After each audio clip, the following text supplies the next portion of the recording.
So yeah, this is a point that I wanted to make. That and definitely nobody has ever made this point in a video or anything, or a couple of videos. But like, it's notable that Nerdrotic gets that kind of defense. And I remembered something this morning. I was like, holy shit. You know, if anybody's aware of that debate that me and Bob had with Adam and Sitch like over a year ago, that came about after Adam Friendage showed up to one of our streams one night. Just showed up and he's like, oh, hey, you know, he was defending the subject of that stream, who was Nerdrotic. And I'm like, wow, it's really kind of notable that these people are so quick, so fucking quick to run to his defense, right? Right. And then, you know, actually Pillar of Garbage made an excellent point in what was your what the hell was the name of that one? The Let's Talk About It video. Yeah. About how, and I'd never really seen it to that degree before. Like, I know that Pop Counterculture Ed had said, like, when the initiative kind of first started making content together, he was like, I think that Gary is kind of like the head of the snake. And I was like, I had always dismissed Gary. I'll be honest. Like, I'd always just kind of like written him off as like, he's not really, you know, I mean, his content is ridiculous. And I kind of like when Ed said that, I was like, maybe, but I don't think it's that big a deal. But like, the more I've seen, the more I'm like, I think Ed nailed it. And then, and then you lay it out in your video. You know, it's not even really the main subject of the video. It's like the last 12 minutes of the video. Yeah. But you do it well. And it's just like, holy shit. Yeah. I think that Gary is just like Griff Daddy. You know it's like this, you know, he's not like the formal leader or anything, but like when you start to plot out the lines of connection, you know, he is one of the most sort of connected. He's you know, if you're thinking about like veins in the human body, he would be the heart because that's where it all feeds back to.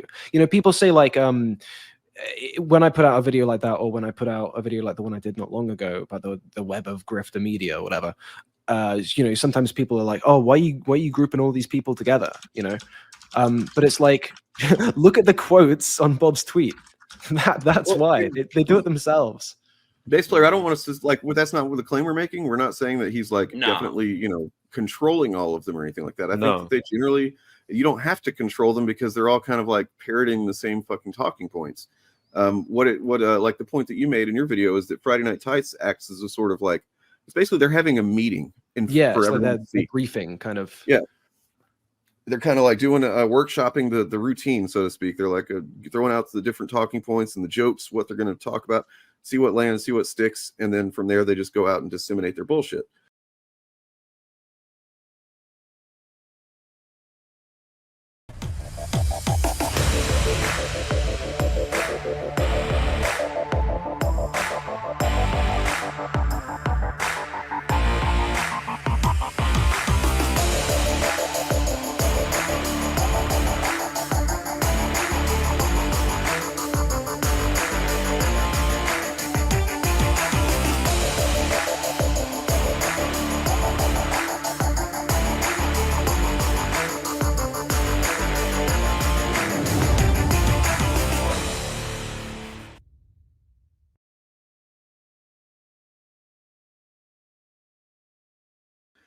No subscribe to me.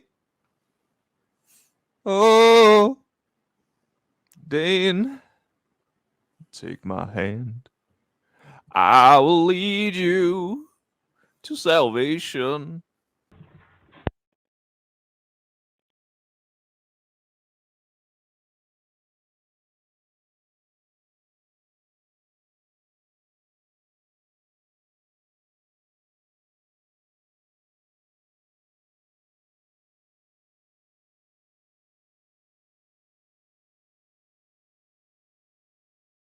Star Wars is dead for $50. MCU for $20. Star Wars is dead for $20. I used to sell toxic poison to kids to feed my habit and make money, and I went to jail. Now I sell toxic poison to kids to feed my habit and make money on YouTube. Mahler makes a point of like, and it's like, okay, fine, it's kind of true, I guess. Like he says, it's a good pause though, because I was going to say, did anyone else get struck by the editing's a little choppy in this trailer? Like it feels like it's one draft away from complete. Then Az's response to that is, it feels like they're cutting lots of stuff out. Yeah, of what's actually happening. So yeah, we're getting kind of like a really condensed. This scene might go for 10 minutes. Wow. Yeah. That what was a his fucking deep- response Oh to, my like, I mean, God. you know, that's definitely just stating a fact about what editing does. Mm. You know, what trailers are. That's And like, and then he thought he was saying something profound, I Whoa. guess. You mean a trailer's a cut up version of the movie, just doing highlights? What? The scenes are actually much longer in the movie. No. You don't want to upset that fraction of the audience, I know, so you got to keep I it know. loose enough. You got to have your cake and eat it too. Yeah. as The last they thing you say. want is a YouTube thumbnail with woke question mark and the. So just avoid I'm it. sure They're it's just, already they're just happening. friends. Should They're we just friends. Should we just do that for this video? Ghostbusters, whoa! People that don't click on the video are going to be very upset at us. Oh no, they become grifters. It's a big red circle around her face. Whoa.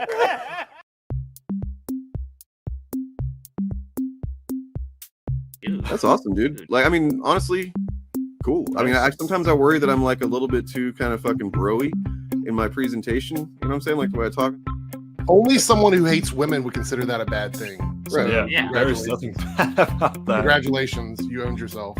Displaying feminine energy. It's like, is that a bad thing? Do you not like to be around people who display feminine energy? I mean, it's totally up to you, but Probably doesn't like women, you know, at all. interesting. Yeah. Yeah. Mhm. Hey, fair. hey, loud as fuck. Women are cool, dude. Like, generally, you know, Yeah. pretty cool. Unless you're Melanie Mack or Chrissy Mayer. I mean, otherwise, Right. True. True. With an emo Kirby avatar. Yeah, there's nothing. It's about almost that. like I know I didn't want to say anything about that. I'm just like, okay, whatever. But like,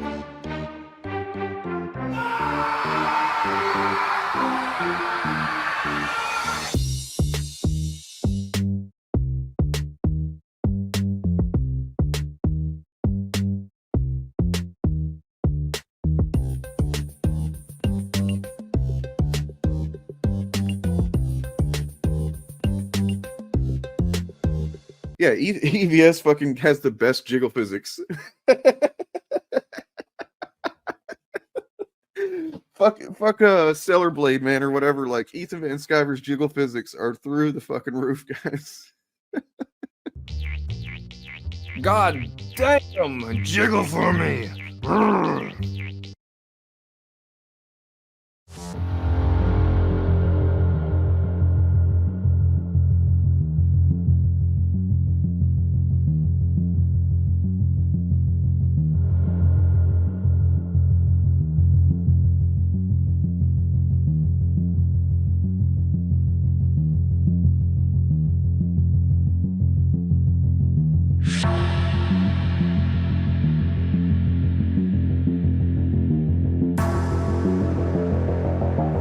Magneto was right. Remember.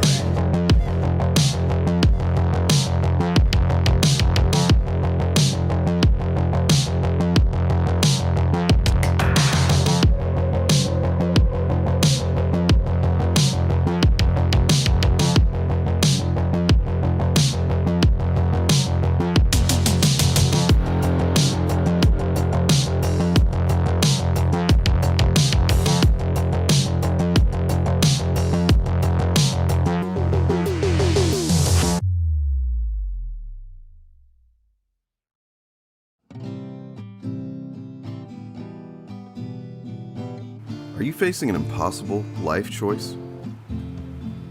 The initiative is here for you. You probably shouldn't have that baby. I mean, think about it. The world's on fire. Think about the grifters and all the political demons that we cover on our channels all the time. You want to bring a baby into that? Plus, man, you got shit to do. You got video games to play. We only have so much time on this world. You know, and plus babies, man, babies are, they suck, okay? They're really, really difficult.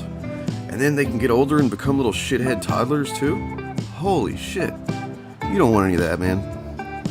Besides, what if your kid grows up to be like Milo Yiannopoulos, you know? No, not because he's gay, because he's a fucking piece of shit. Completely separate. Yeah, you don't want to risk that. Choose life. Yours. Abort that thing. Or don't. You know, we're not medical experts. we're not even good at our own life choices. But if you can't trust YouTubers who talk about fan stuff, who can you trust? This has been a message from the Abortion Initiative.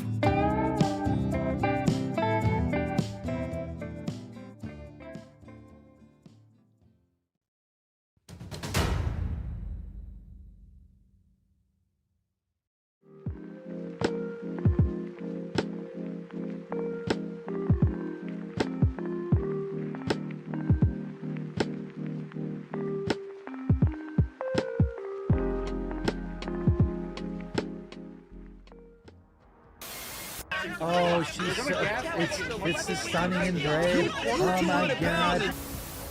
Welcome to every video we make. We use one little thing and then we build the narrative out of it. Other people besides white dudes, like Star Wars. I'm just saying, we need to be conscious of our bias. I talked about this one thing and we make a whole video out of it. That's what we do.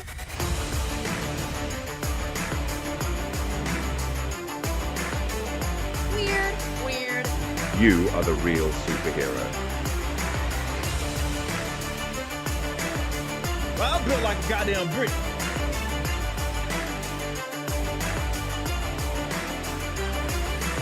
Is he some sort of masochist? I'd like to correct this headline from the wonderful bounding into fascist bigotry. I don't top woke Hollywood. It tops me. After all, I am a little bitch. How do you do, fellow kids?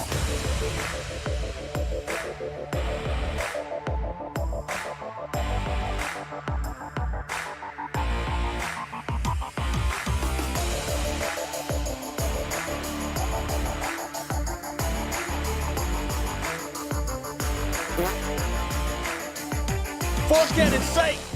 I know what Glenn Beck's butthole looks like.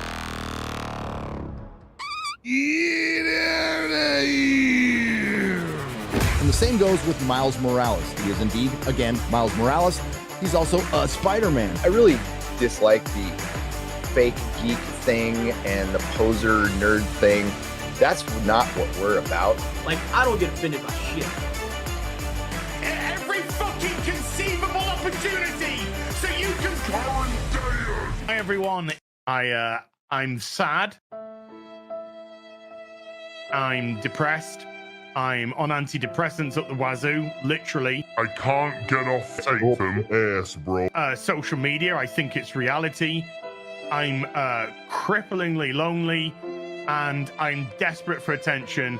And so I put in my bio a shitload of flags and gained other people's opinions as my own and call myself as from heel versus babyface. Yeah. What a fucking useless sack of shit I am.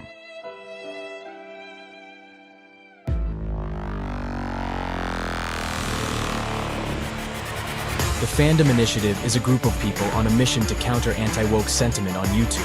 Right, you fuckers. We are passionate fans of film, TV, comics, and video games. We'd love to make YouTube videos about the things we enjoy, but the culture of YouTube fandom makes this impossible, thanks to certain networks and clusters of content creators who depend on outrage, deception, and harassment to drive clicks and bring in revenue. The YouTube algorithm pushes harmful content to fans who are at risk of indoctrination by consuming repetitive right-wing rage bait videos. Damn, dude. Yes.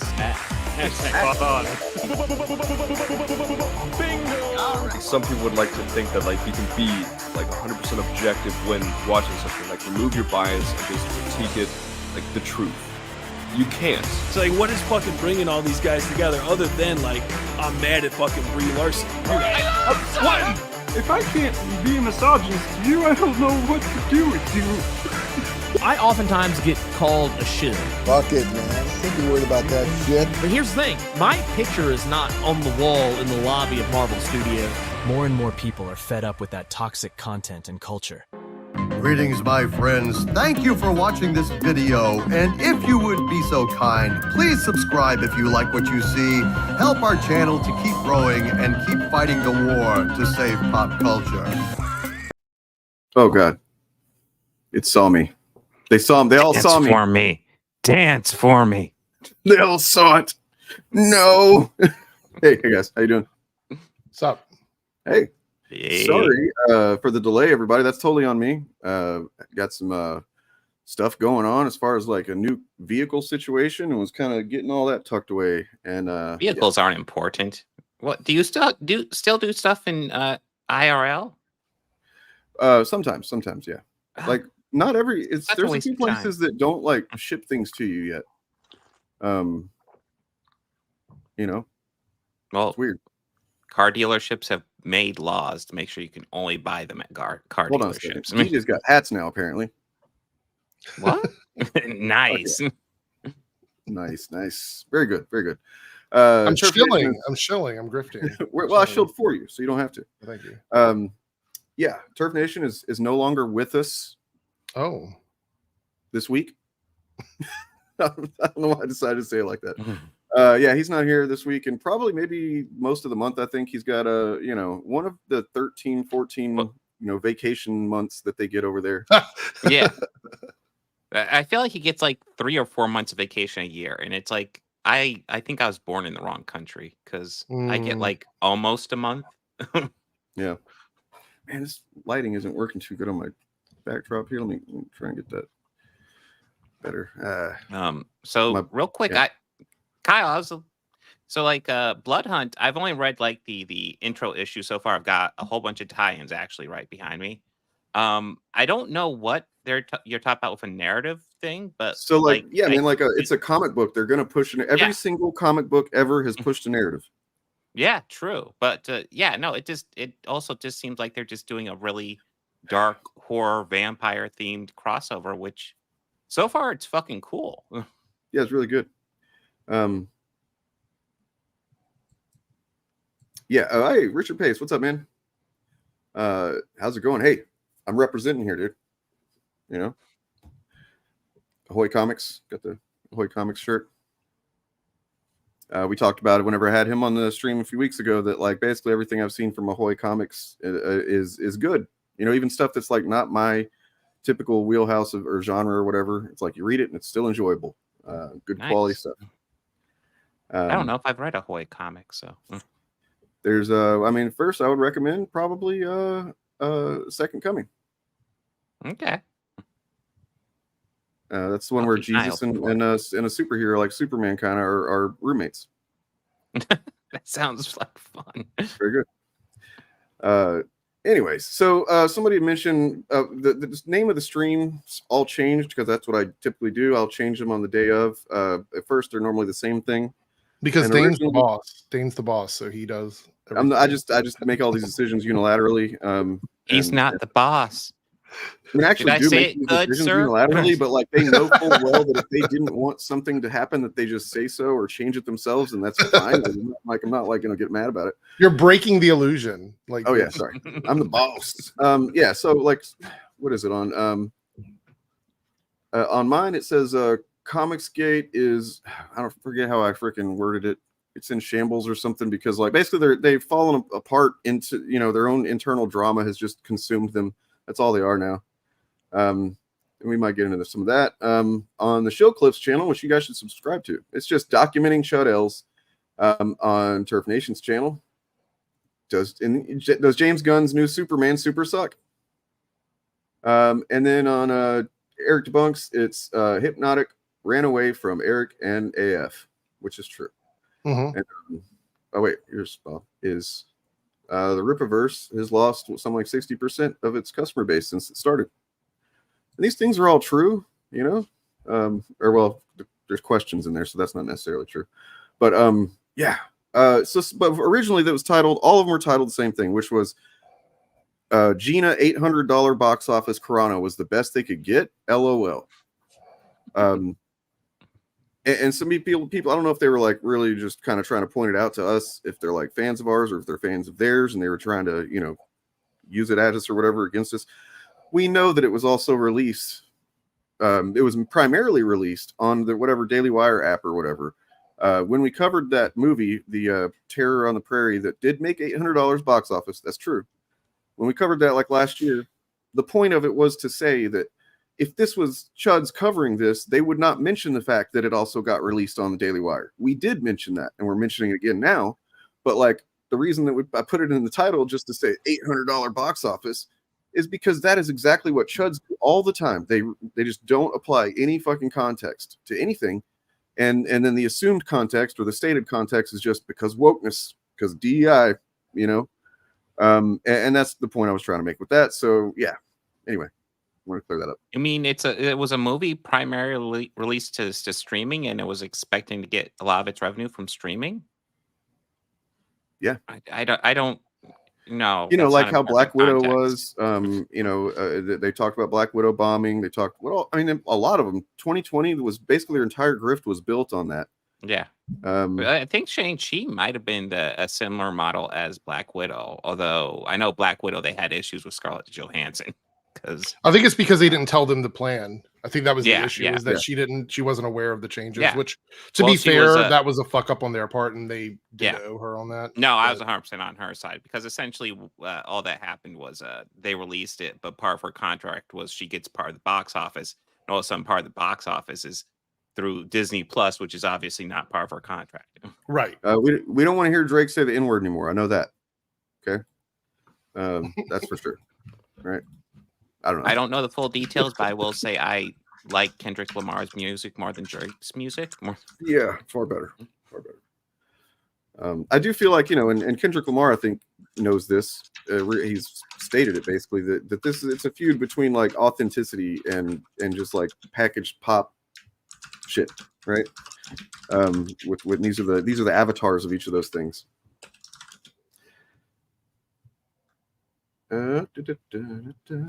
When are we doing the Chud tier list again? We might, you know, maybe follow it up next week or something. Doesn't Turf want to be here for that? I would say when Turf gets back. Oh, that's right. When Turf is here. Turf is actually the one who has access to the list. So I guess we could probably do some sort of facsimile, but we need to do it when we're all here, damn it. We literally can't do it without Turf now that I think about it. Like, I don't know how he did. He's some kind of Norwegian magic or something. I mean, I could fish it out, but yeah, I'd rather just wait for Turf. Well, Mr. Garrick, cool name, cool avatar. Oh, damn, nice. We have requested that. We have asked for that. We've said we wanted that. And it doesn't, you know, seem like that's going to happen. What are they doing? Like what is that? A DP episode? Like a episode I'm not on our sure stream and what their stream? DP stands Yeah, for well, other than I know what DP stands for. Like I know what that means. Yeah. I don't know what it means in the context of that. What does that Yeah, mean? exactly. Is that Deadpool? Is that what it means? Yeah, that's what I have a dirty mind, so my mind I have immediately a went to the dirty gutter mind too. when you said So that. you're going like donkey punch or double penetration? Double penetration was the one I went to. Yeah, I was double penetration. Drunken Peasant. So it wasn't even Deadpool. We were all fucking wrong. Oh wow, Drunken Peasants. Oh. Yeah, I mean, Well, like this idea listen. of go ahead. Sorry, Bob. I would just say, listen, I would be interested in talking to Rags in particular, but Mahler as well.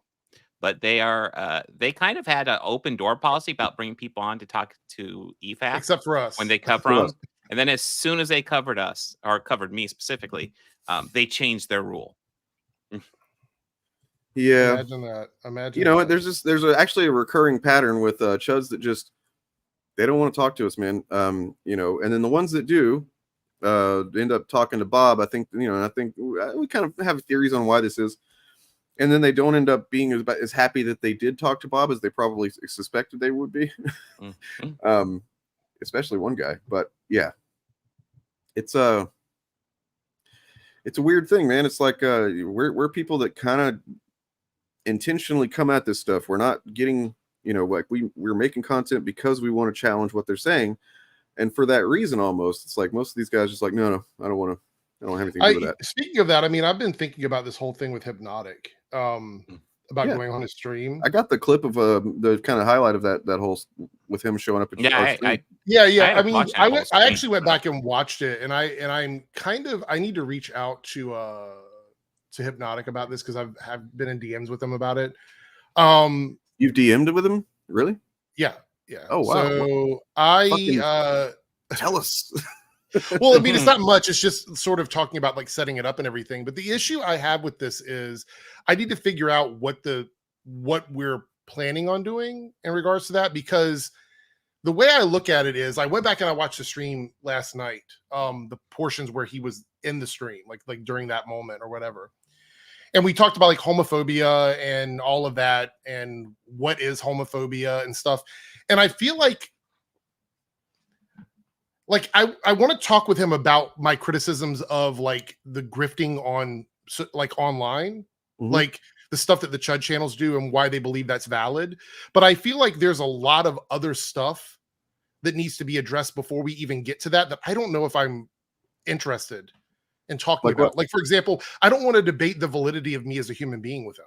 Right. Yeah. Fuck that. Like he called gay people disgusting. So I'm already starting out from the standpoint of we're not having an equal level conversation, because even though I disagree with him, I respect everybody as a human being. That's just the way it is. Yeah. I mean, so, you can't, because essentially what we're saying is that you're starting from two different points of ethical, right.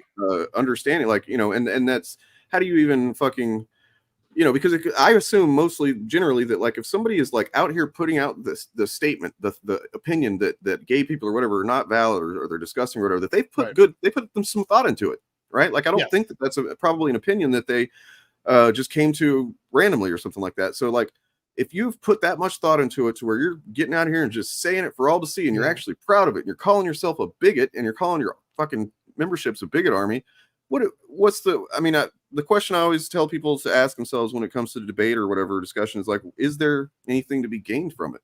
Right. And I get the entertainment aspect of it. I mean, I get that part of it, but the problem is I don't want to go into a conversation debating the validity of gay people. I feel like that's not the conversation to be had on a stream with like 5 other people that don't like me. Right. That's not the conversation. Well, I thought he was going to come on your channel though. Well, that's what I'm saying. We haven't really worked out the he definitely said that. I think. If we're hold on, because we said if we hold off until to schedule for when it's convenient for him, then we need to stick to those things that he said at the beginning. Which one of them was clearly he would come onto your channel to do it. Sorry, go ahead, Bob. Oh no, I was just gonna say like I don't even begin to understand the concept of like the validity of gay people. Why not debate the validity of straight people? I mean, but see, that's the problem, Bob, is like he said, if I'm dealing with somebody that's homophobic, that's fine. I can handle that. That's like literally just argument shit. You know what I mean? But he said he wasn't afraid of gay people. He said gay people disgusted him. So that puts me in a position of like a less than human stance. So nothing I address or talk about or even agree or disagree with on in that argument will do anything for anybody in that space if they all feel that same way. Like I've gone on podcasts, and you can check my receipts. I have gone on 3, 4, 5 different podcasts full of conservative people, full of Trump supporters, full of all these people.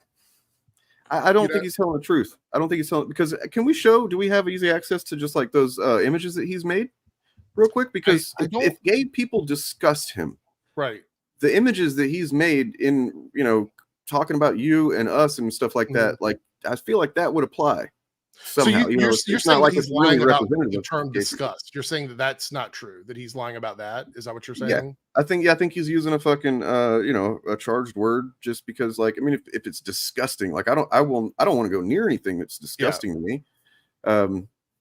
Look, I want to be very clear here. It's not that I will not do it. I absolutely would. But the problem is the conversation, my accusations toward Hypnotic have never been about their gender, his gender, sexuality, anything. Like that's never been part of it, because I don't think that adds any value to the conversation that we're having. That's just a simple, but fuck. Right. I think that's a good position to hold. But the problem with that is if their stance at the core is that gay people are disgusting or they're not human, then I'm debating up a hill while the foundation is crumbling beneath me. You know what I'm saying? Well, I mean, yeah, like we shouldn't have to debate, because like if they're saying that gay people aren't human, by what fucking metric? That's what I would ask. How are you deciding what a human is? Because on literally every single level, they are. Right. There's no it's stupid. So like it's basically like saying somebody trying to debate because they believe that, I don't know, frogs give birth to kittens or something, like, just something like completely absurd, that there's no point, like, okay, you need to be locked up maybe, on some medication kind of thing. Because I'll be honest, I would like to have a conversation with him and some of the other people that he streams with, because I do think that I could gain some good knowledge from that. And I think maybe even reach some of the people who are watching that content, because I think I've done a really good job of that so far. So I think I can absolutely do that. But I don't necessarily know what the purpose, like, I guess what I'm getting at, what is the purpose of the conversation with Hypnotic? Is it for him to hear me out on my grievances with the content, or is it him telling me that I'm a weirdo because I'm gay? Like, what is the conversation going to be about? So here's what I would say: if you want to do anything with him, I would say that you would agree to a list of criteria, and at first I would say, don't make it a debate. It's not a debate. Maybe give each other a set number of questions to ask the other person, right? And maybe even agree to go over the questions beforehand if you feel like you need to do that, or maybe do it recorded and not even on a stream, so that you both know that you're actually kind of coming at it from a sincere point of like trying to understand, right? And not just like, let's just milk this shit for fucking feud clicks or something like that. I don't know. That's kind of I don't know how I'm going to do it. I need to talk to Hypnotic again. The other issue I have with it is that they want to do it during Pride Month, and I feel like that's a big red flag. Why am I waiting 4 weeks? Yeah. Is that why he said that? I don't know. Why? Yeah, I'm not insinuating that he is. I'm just saying like that's when they want to do it, and I feel that's I felt it was kind of strange, because usually like these guys are like, hey, send me the link, I'll come on right now. Bob, I was in his fucking show where he was talking about us, telling him to send me the fucking link. Yeah. And he wouldn't do it. And when he came to my show, I was going to send him the fucking link, and he wouldn't do it. Yeah, no, it's strange that he's holding off, and maybe it is something to do with some fucking weird Pride Month thing he wants to do, but yeah, so, it sounds sus. I don't know what it's a little weird. I need to have a conversation with Hypnotic about it, because I believe, like I said, I go into spaces with people that don't agree with me all the time. You can catch me on streams all over the fucking place where I'm talking to people constantly that do not have the same beliefs I do.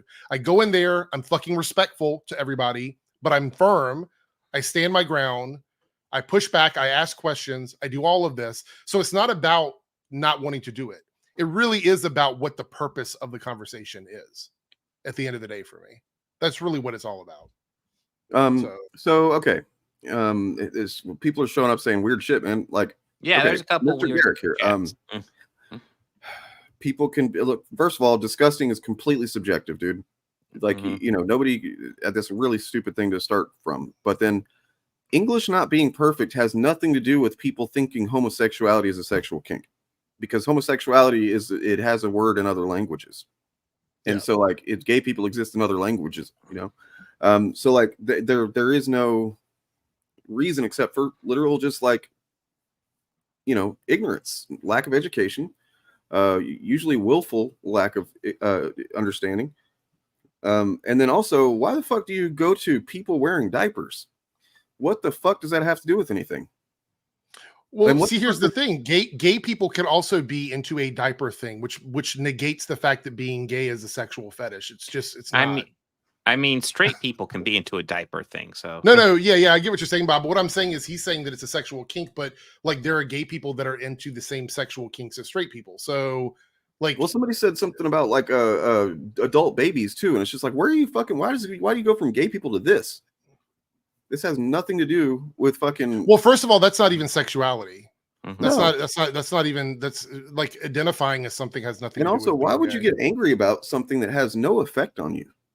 Yeah, I mean, because it's projection. It's projection. Right. I don't understand why somebody would do that at all. But like, why the fuck would I waste anger on somebody just doing something in the privacy of their home or whatever that they enjoy? Yeah, it's weird because like the thing is that I've been on this show. How long have I been streaming as part of the show over here? Like a while now, a minute. The only time I talk about details of my sexuality is in defense of people attacking me about my sexuality.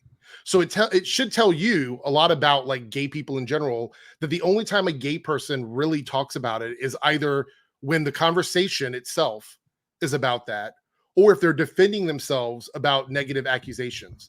Like the simple fact that Az and Airrick spend hours and hours and hours a week talking about gay people, completely separated from the gay community with no actual reason to even talk about it. They do it for hours and hours and hours a week. I am a gay content creator, and I don't even do streams talking about that much stuff that's gay. If you look at my videos recently, sometimes I don't even talk about topics that are gay. So why is it like that these straight guys can go on and talk about gay people for 8-10 hours a week and nothing seems off about that? But if a gay person talks about gay issues, all of a sudden that's a fetish or it's a problem, or why is that? Kind of We're weird. not allowed to talk about stuff in our own community, but I everybody actually else have can talk about us. video clip that kind of like highlights this. It just visually is perfect for this whole conversation. I'm just gonna find it here. Okay. But yeah, by the way, what's up? BTM Reviews. How's it going, man? I don't see him. Is he in my He's chat? got a good comment in chat there. Oh. Right. And see, BTM Reviews is a channel full of people that think differently. I've been on BTM Reviews stream before multiple times, and everybody's been respectful to me. I've not had anyone say anything negative to me or treat me weird. We've had conversations about different stuff, and we all walk away from that not being fucking angry at each other. Yeah. This is like Az and Airrick AF to me. Like, yeah, no, I remember seeing this hitting the social media circuit, and like so many chuds were just like, "Oh, this guy is so fucking cool. He gets it." And like I'm looking at like, my God, how insecure this do you guy have said to it's like be? the gayest thing I've ever seen. Yeah. He's like literally just shimmying his way up a couple of poles to avoid stepping. It's like that's how these guys kind of look whenever they're just constantly making content about it. Gay Are you people. scared that stepping on that step will make you gay? Because if Yeah, that's all yeah, it so- takes, it's not the step. Yeah, see, look, BTM Reviews right here. You're welcome anytime, guys. It's really just like I enjoy the opportunity and I appreciate it. I've even said it to Dave here from BTM Reviews, and other channels that I've been on. Look, we may not agree, but they're not actively making content harassing people. You know what I mean? Like that's not the core of their content. And so you can go on, you can have a conversation, and maybe walk away understanding people a little bit better. There's no like that's the issue with this Hypnotic thing is. Am I going on there to have a conversation with Hypnotic about some of the issues with like the grifting on YouTube, or am I going on there to have a bunch of people dogpile me? What's the purpose of me showing up? Well, that's why I see you're assuming you're going on there when I really think you need to keep it in what No, you already yeah, no, I agree with you, Dane. I do. I'm trying to figure out what the purpose is. If it's just a chat and like sort of find a middle ground, I'm willing to go into that with the best intentions. I Like, really am. for example, but chat was really going at his ass when he was in our chat the other day, and that was pretty funny. But if this was a conversation that was agreed to and it's like, you know, supposed to be good faith and civil, I would be telling chat like, chill the fuck out. You know, don't be shitheads right now. Like this is we're not doing blood sports kind of thing. That's what I would, you know. Two men enter, one man leaves. That kind of shit. Okay, so I have a friend who I mean, adults do wear diapers, man. And it's fucking like if you take the like if y'all, I'm not saying you in particular. I know that this you don't automatically think of this, but like really take 10 seconds to think about stuff.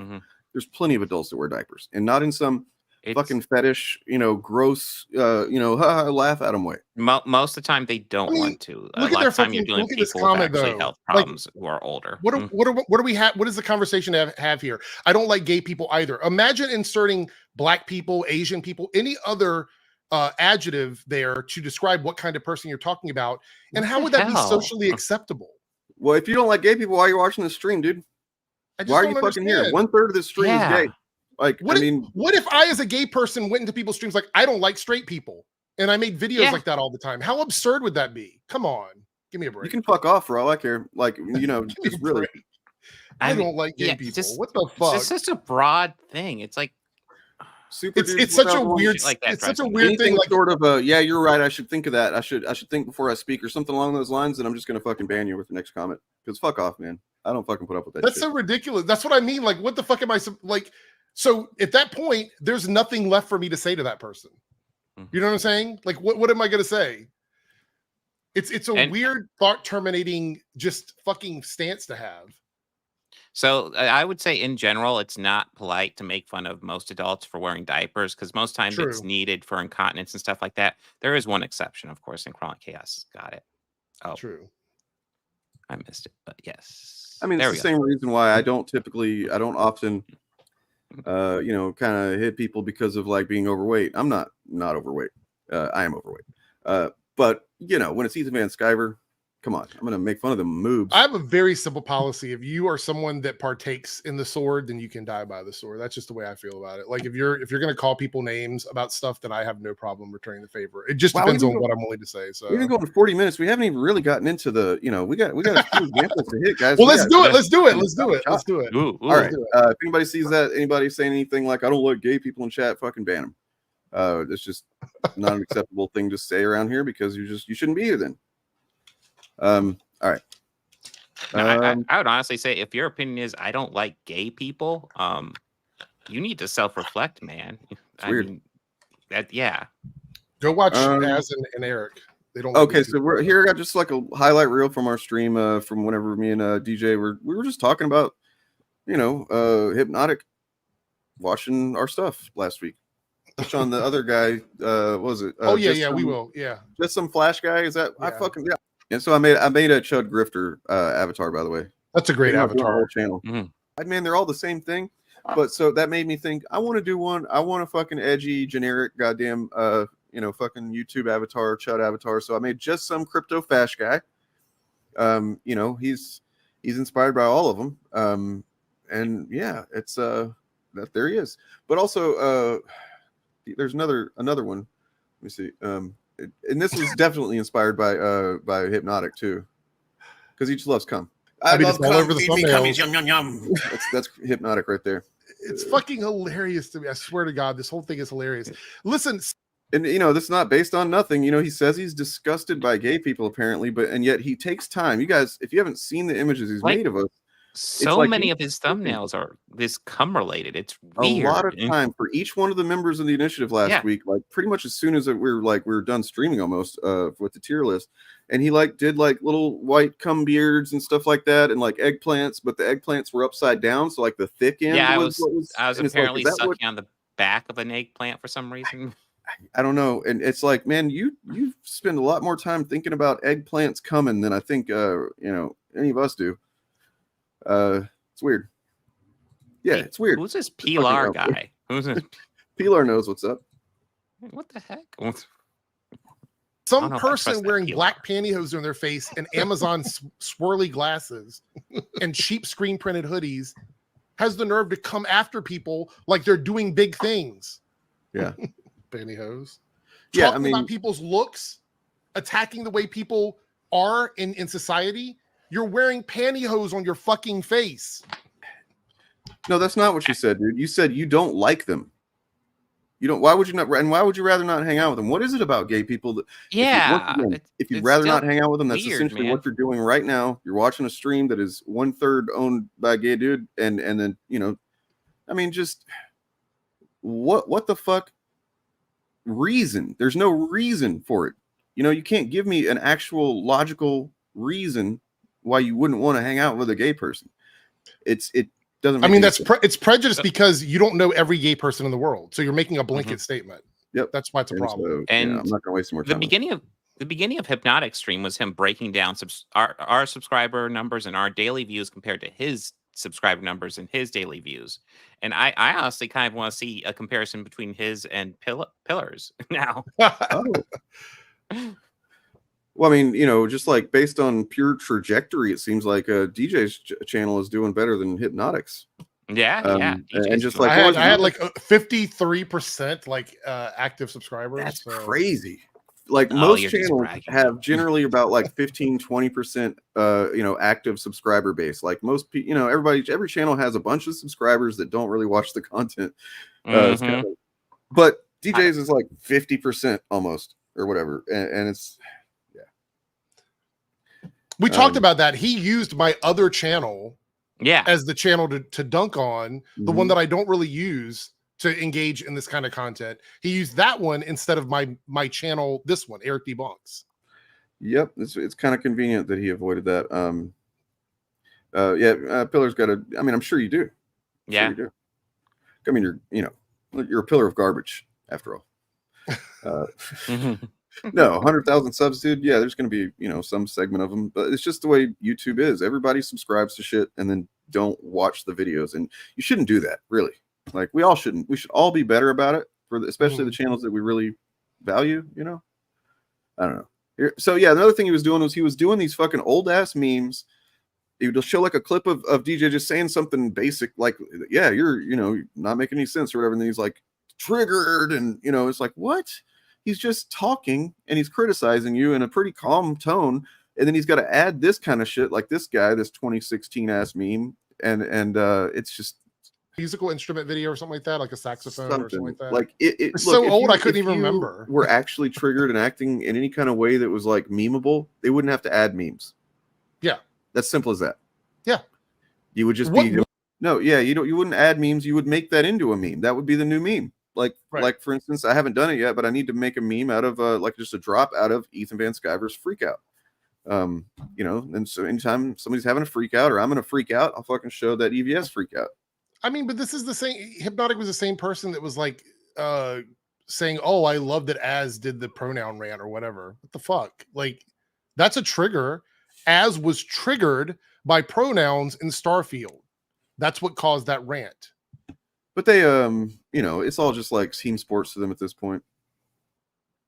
What was I doing that was like this, screaming and hollering? What was I? Okay, so then I'm gonna fast forward a little bit. Then you show where you went on his stream the day before and like straight up said, "You're a coward. Bring me on." Send me a link right now. I said it multiple times. If you're gonna talk shit about me, be willing to send me the link.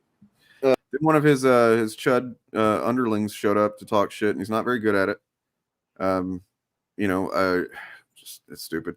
But then it's so funny because that whole statement was like calling someone a bottom feeder because they have more subs than me somehow invalidates the criticism. No.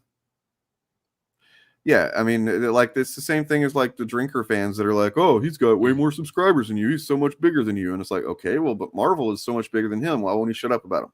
Oh, excuse me for having an opinion. I'm sorry. Yeah. Like maybe I should just keep my mouth shut. Like, it's so dumb. I better not find out Hypnotic fucking writes a book either. Writes books. I'm kidding. He probably really struggles to read. Like Hypnotic, Yellow Flash is your future. I want you to understand that, man. Yellow Flash is your future. And then talk semantics, right? We're gonna talk semantics. Yeah. So is Hypnotic above Nerdrotic?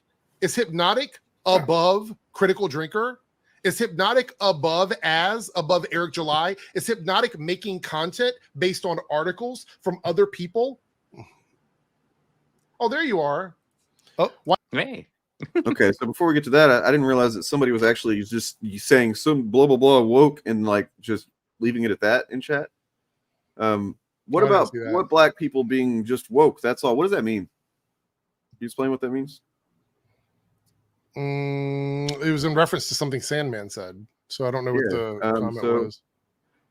Do we know what that was? Let's see. Sandman's asking what was woke about it. Yeah, Sandman's asking what was woke about, and I'm trying to find what the subject is. Woke game, vampires. Yes, I'm asking how it was. This is a long comment thread. Yeah, holy shit. So just black people being woke. That's all. Can you please just tell me what that means, please? Because otherwise, I'm just going to assume that you mean just black people existing, or saying, "Hey, black people's lived experience is different than." I think it might be sarcasm because it says we're talking about Xbox shutting down its studios. I think it was a sarcastic. Oh, okay. There we go. Chuds will play the number card every day till the day. Oh, 1 second. Sounds like me. I'm waiting for mine to go off, but it always goes off when we stream. So, okay.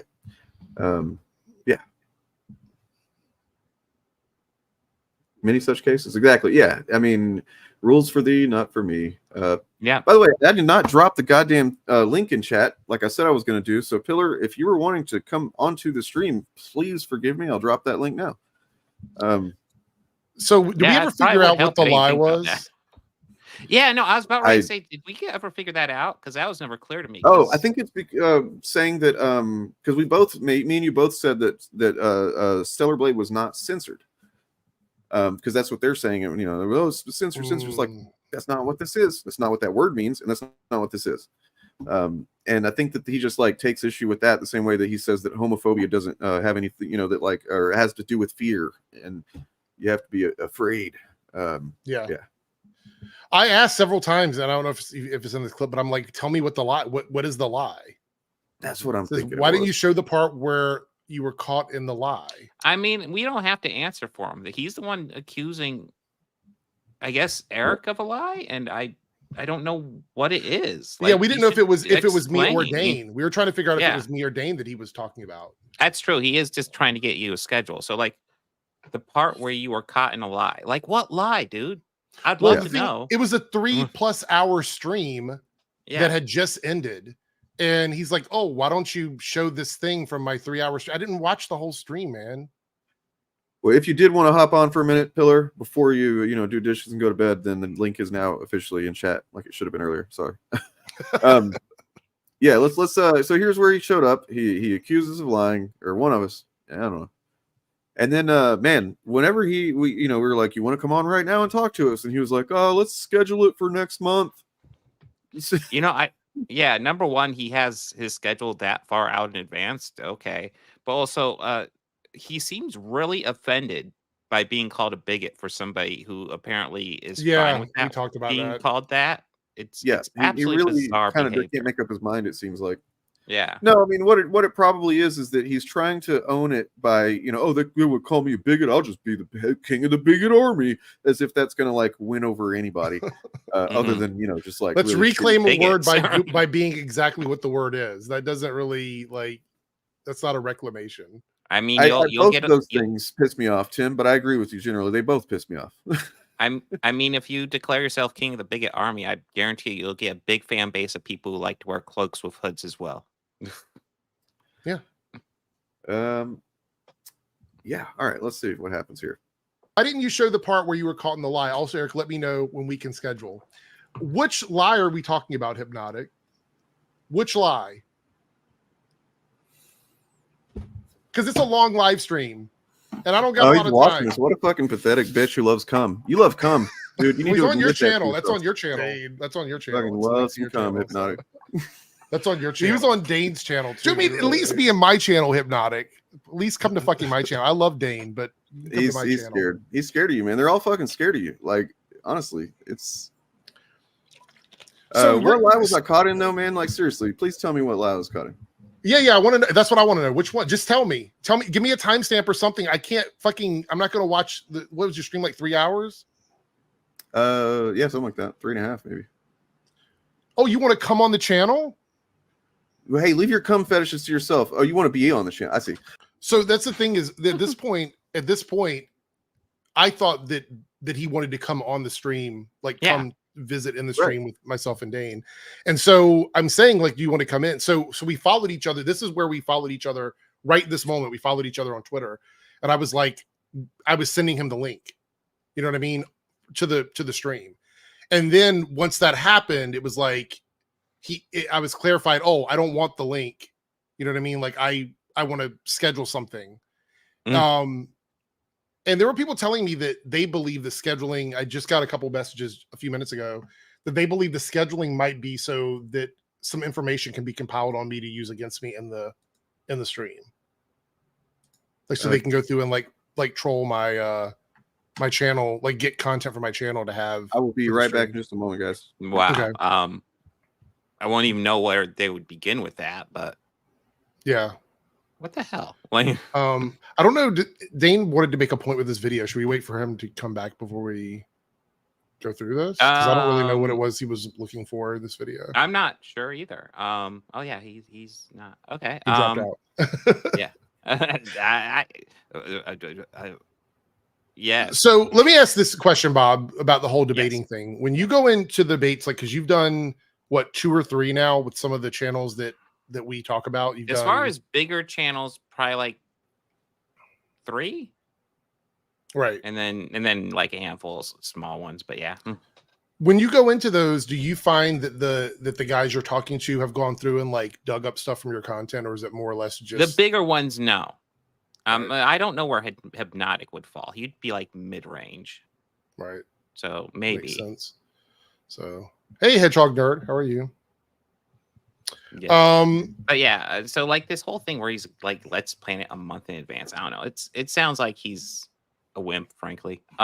He wants to talk a big game, but when he's actually called out on it, he's like, oh shit, fuck. I was trying to find if we have the graphics where no, they don't. They clipped it out of this here, but there was a graphic that showed like all of our numbers on them and everything. And I'm not even saying he has to be like, he has to be like jumping on stream. Maybe he just isn't set up. Like it takes me a couple minutes to get set up. So maybe he just doesn't want to do that and he has to work early. I'll give him credit for that one. Well, that's the weird thing, Bob, was he had just finished streaming. He had just finished streaming. So he was already at his desk. Yep. There's that aspect. But also, like, why not just do it in a couple days or a week or something? Why a month? Like, well, so I think I'm not giving him the benefit of the doubt here, but let me tell you what I grasp from this. He does like 3 or 4 live streams a week on his channel. And I think each one of them has a different purpose. I think like there's the ones that he does solo where he like reads Twitter and Reddit and stuff like that. And then he's got the ones where he watches videos. And then he has the one where he does like multiple guests on stream. I think that's what it is. So I think what I gathered is he wanted me to join him on one of the like streams with like multiple people. And that's not really the vibe that I want. I don't want to go into like a Friday Night Tight situation where there's like 6 people that don't like me when I'm trying to get it. Like I probably wouldn't even be able to talk on a stream like that. Yeah, that's the thing, Bob. Is, yeah, he was there. Yeah, he was in the stream. He was making a joke that he was uploading a video or something. I don't know if he was just going through and like chopping up bits of his live stream. I have no idea. But why come into my stream and engage with me on a literal like minute to minute conversation if you can't come on? I mean, leave your camera off. Just come on and have your mic on. You know what I mean? Yeah, you turn off the camera, your bandwidth gets pretty reasonable pretty quickly. Yeah. So yeah. So that's it, Greg. So this is the thing. And this is why I was sort of like thinking about it. You'll be hounded to define what is means or some pedantic shit. And that's the problem I have with it. Like I want to go in and have a real conversation with people. Yeah. And that's what I get on a lot of these channels. I go in, I listen to something someone has to say. I don't nitpick their comments. I respond to what they say. I interject if I feel like I need to add something. I don't ask people to define woke every 5 seconds because that's a pointless thing. No one can define it. So I'm just going to go with what I personally think woke means because that's how I would view it.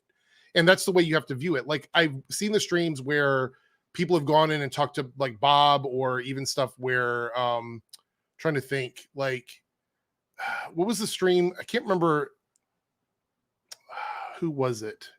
Was it one of our what is woke nemesis? Is a pretty standard. No, I mean like it was a stream that I watched that went on for hours and hours and hours, and they were like trying to define something, but I can't remember what it was.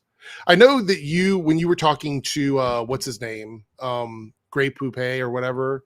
Oh yeah, that went on forever. There was like an hour, almost 2 hours of trying to define like things that you meant in the conversation. Nothing was ever accomplished because it was like, what is no, what that do you was mean by that? pedantic as hell. Yeah. And then he streamed with someone else, and it was a very similar situation. Anyway, oh, that's right, it was Ed. You're right. Yeah, and it was a very similar it thing. Was like a rerun. It's like, oh my god, Ed, don't do that, and he did. Yeah, it was the same so, thing. But yeah, I haven't seen those guys lately. I don't know if they're still even doing streams or whatever. The legacy character thing is funny because ever since it's been publicly known that legacy characters mean the follow-up to the main characters, those arguments have stopped. Have you noticed that argument has stopped about legacy? They're ruining a legacy character because legacy characters are characters that exist because of the main character. Spider-Man is not a legacy character. No, I still get plenty of people trying to tell me that like characters like Spider-Man are a legacy character, and I just ignore them at this point, or tell them Google is your friend or something, because like literally Google the term legacy character and it'll be like a character that carries on the traditions of a previous character or something like that. It's like, obvious. Yeah. Were we Miles' gonna- legacy. Peter isn't. Did you guys have a meeting yesterday about topics for today or no? No. Well, we're just going over some Did you CHUD see the Ls, and We are doing TikTok CHUD Ls, and I've actually got Uh-huh. a couple of video clips loaded up right now that Okay. we're not going to watch all of these videos, but there is something I want to point out. It's an agenda I'm pushing, guys. I'll be honest. All right. Oh God, a narrative, if you will. Agendas. All right, so here I've got a clip. I mean, I don't know who this guy is, except I guess I don't know. He's defending the Soska sisters to Ethan Van Sciver in some conversation they had. But what I want to pay attention to is what Ethan describes as being the point of Comicsgate. Okay. All right. So my basic level understanding, because look, this is your career, this is what you do. My basic understanding of Comicsgate is this: that we've seen a lot in culture, like the film industry, where these SJW themes get pushed, and it's led to a decline at the box office. You know, Disney, other things, and that Comicsgate is. There's like just three things there that like cannot be proven and have not been proven as being a factual thing. Right. But no, that's not the point. So You know, that in comics, that's what has happened over the last several years. Generally speaking, is that a you know? No, I mean, Comicsgate isn't that. Comicsgate is the fact of the matter is that left-wing progressive activists have taken over comics. They've really implemented themselves. They've placed themselves in high positions in comics, and they gatekeep conservatives. If you express conservative opinions, you're out. And most of us just want to make comics. I'm not here to fuck around. I'm just here to make some comic books. That's what I want to do with my life. So because I want to pause that for a second. I mean, there's so much shit being said by. Well, yeah, but I want to say here that like, although Ethan does make comic books, clearly he's a big indie comic guy. Does he? Because Yeah, honestly, I think he's made over 3 comic books in the past 10 years. But let's be clear here. Ethan streams a lot about internet drama. You know what I mean? Yeah, I mean, so you guys are kind of getting to the point of the next one, which is this. Yeah. Okay. I think I've developed and earned some degree of trust. They're doing their best right now. I got the quartering talking shit about me right now. I think I've earned some trust. Okay, yes, my comic books are late. It's true. Well, some of them are. We got Snowman going out, so that's good. Yeah, I saw that. Rainbow the Brood is late. Rainbow the Brood's going to be great. Everybody knows at this point that my books, the reason why the books are late is because of Cyberpunk 2 Wreck Planet being twice as long and the campaign just ballooning out of control. That's why. That's not the reason, Ethan. That's the reason. He says everybody knows because a narcissist must believe that everyone thinks exactly what he wants them to think. But the fact is, most people who are not literal fucking cultish pay pigs understand that you stream all the time, fucking talking about bullshit. And now, like, it's just Comicsgate has collapsed in on itself as he has, he built himself up to be Comicsgate. He was one and the same with the name Comicsgate. I mean, there's a Comicsgate civil war is happening right now. It's just, I mean, it's that's really over. I feel like that is just over, and now we're having like the ones that are left are like just like. I don't know, man, picking through the fucking ashes or something first, because the stuff they're talking about right now, I don't know how much you've looked into it, DJ, but so Mandy Summers, been around a while with Comicsgate. Generally, she, I don't envy any woman that chooses to be part of Comicsgate, but she is choosing to be part of Comicsgate. Yeah.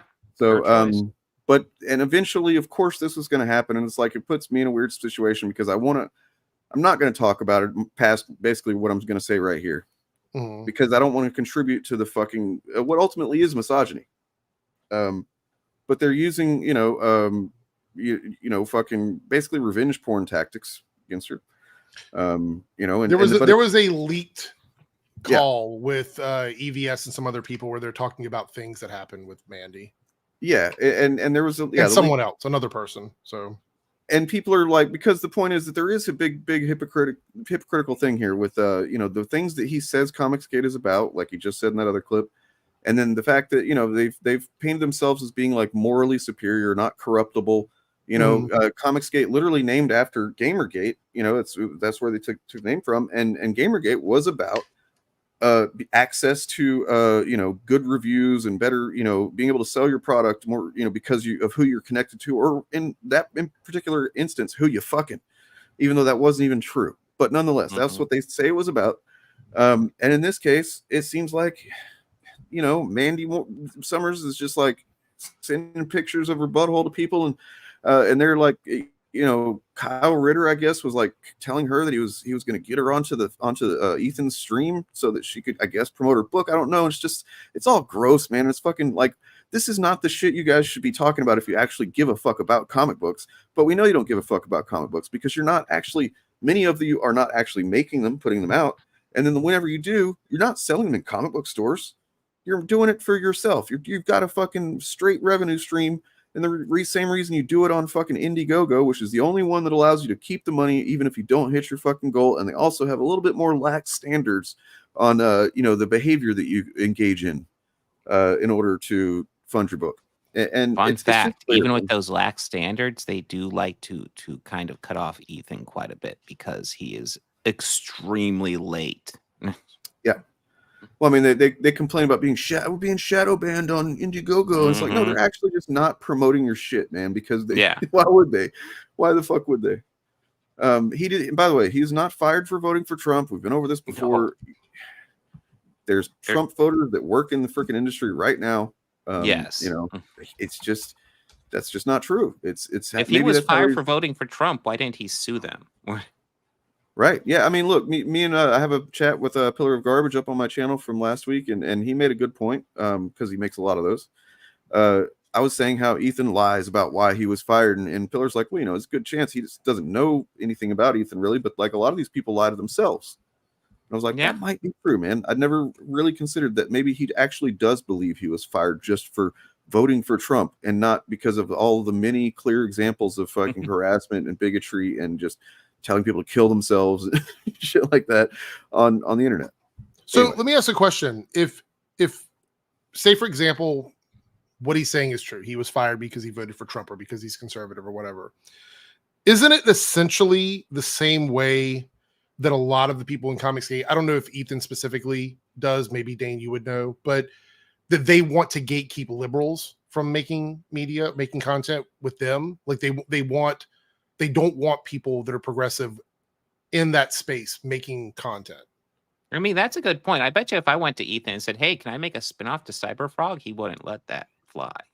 Well, I'm just saying, like, I don't think they would work with progressive artists and writers. Well, I just don't think they would. I don't think, honestly, not to make his point for him, but I feel like that wouldn't be a very good argument against him because, like, from their perspective, I think that this is not ideal. It would be ideal if the big two, the industry as it existed prior to all this woke SJW crap, just didn't fire him for being conservative or whatever. That part of it's very personal. Like I think you're absolutely right. I'm just trying to figure out, like, if they would, if he were, say, for example, Ethan Van Sciver was the new head of Marvel Comics, would he be as fair to liberal and progressive people as he wants the heads of Marvel to be to him? You know what I mean? Like, would he feel the same way about it, or would he also be like, he thinks big titties and all of that stuff? He thinks everybody that's like slightly to the left of Trump or whatever is basically just like a degenerate, like, I don't know if you saw my video from the other day, DJ, or not. It's about Ethan Van Sciver. And it's pretty revealing. Like, yeah, so, I saw the video. Yeah, the one with Kiwi Farms, that video. Yeah. I know Ethan probably watches this. I would love for you to like look at a clip from this and answer that question. I would love to know if you personally feel that way, if you're watching this. I would. And Ethan, make sure to like and subscribe. Yeah, man, and like also he's probably definitely subbed. He's subbed for sure. But like, he's like, yeah, he's definitely on my list. But like, that's the reason I like people like, well, why don't you talk to Ethan? Because he's a fucking liar. He lied to me when I confronted him with that goddamn thing about Kiwi Farms, the $10,000 donation.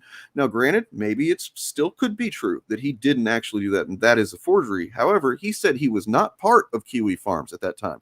He said, oh, I'm not part of fucking Kiwi Farms. And now he clearly fucking is. The guy who runs the thing, he confirmed it.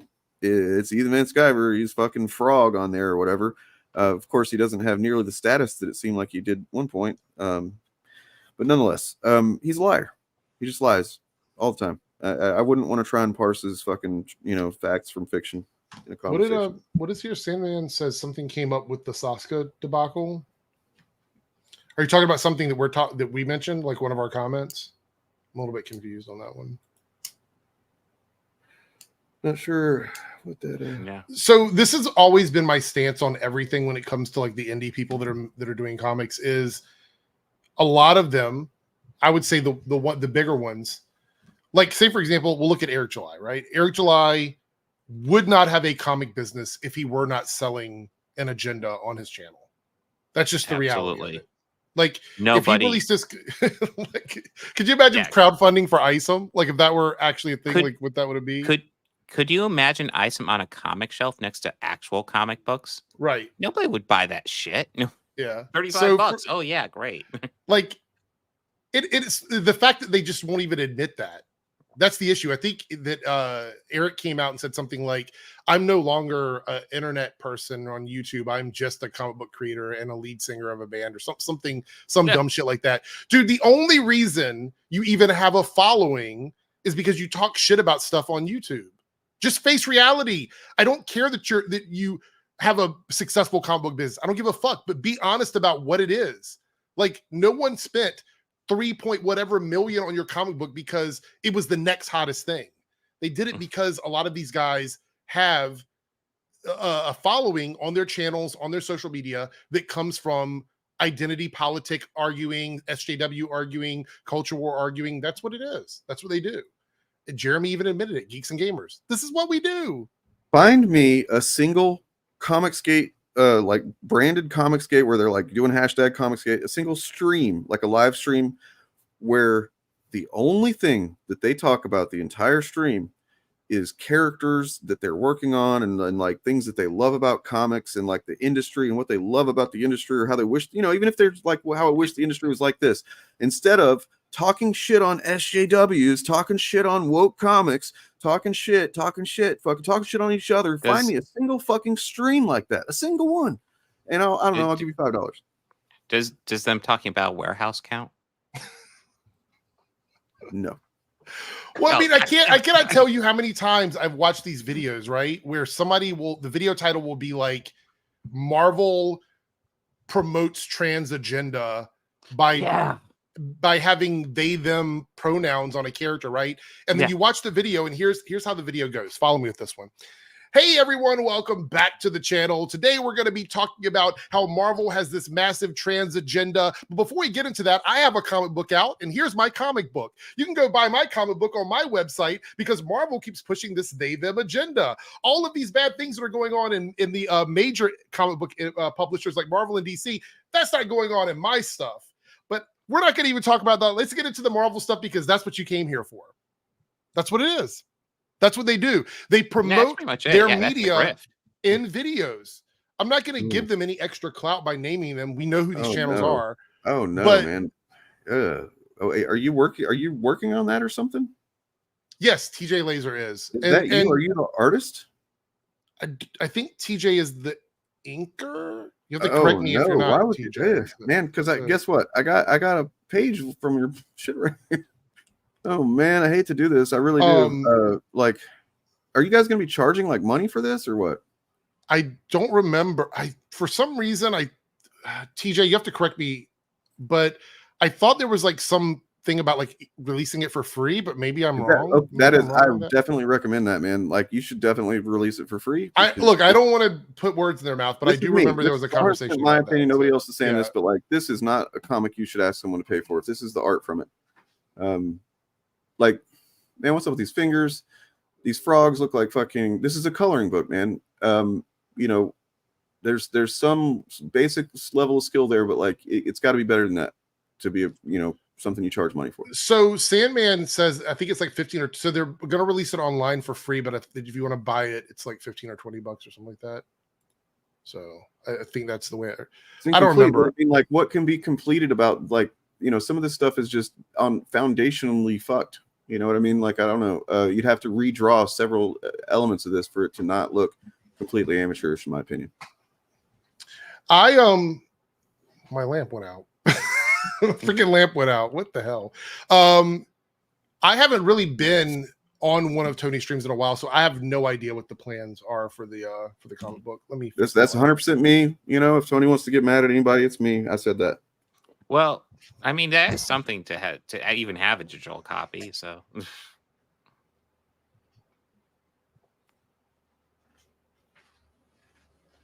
Do what now?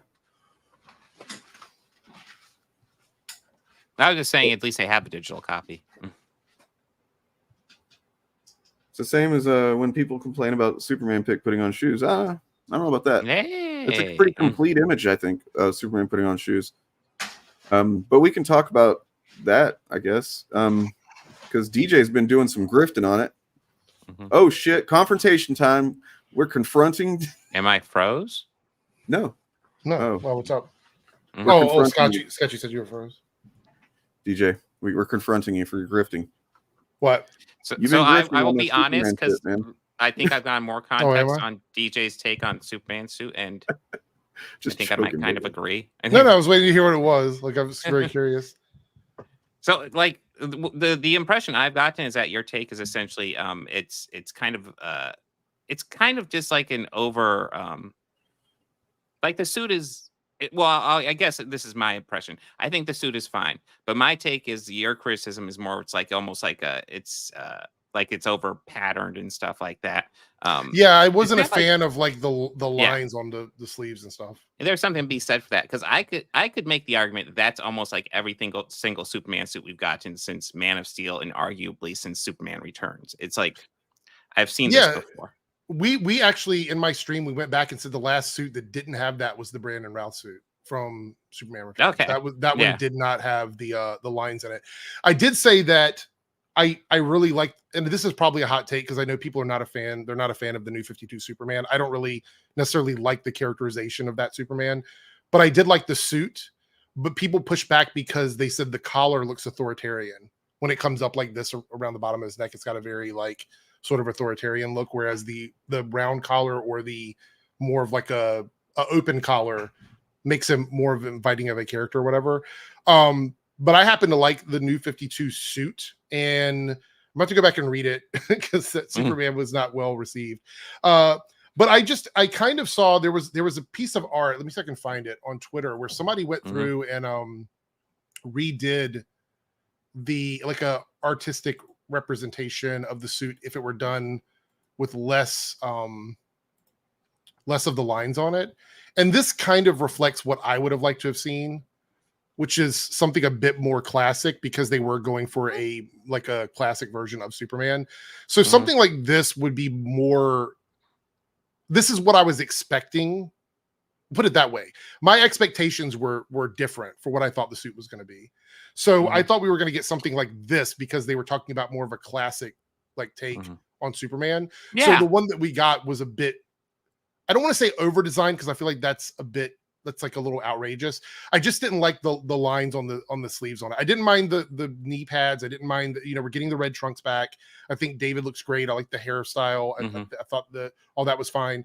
I just wanted something a bit more like this, a pared back version of these like sort of textured suits, I guess, is what we're seeing a lot of. That's just me personally, but yeah, just something different, because I feel like there's not a huge difference between this and Man of Steel suit, other than I feel like there's plenty of difference here.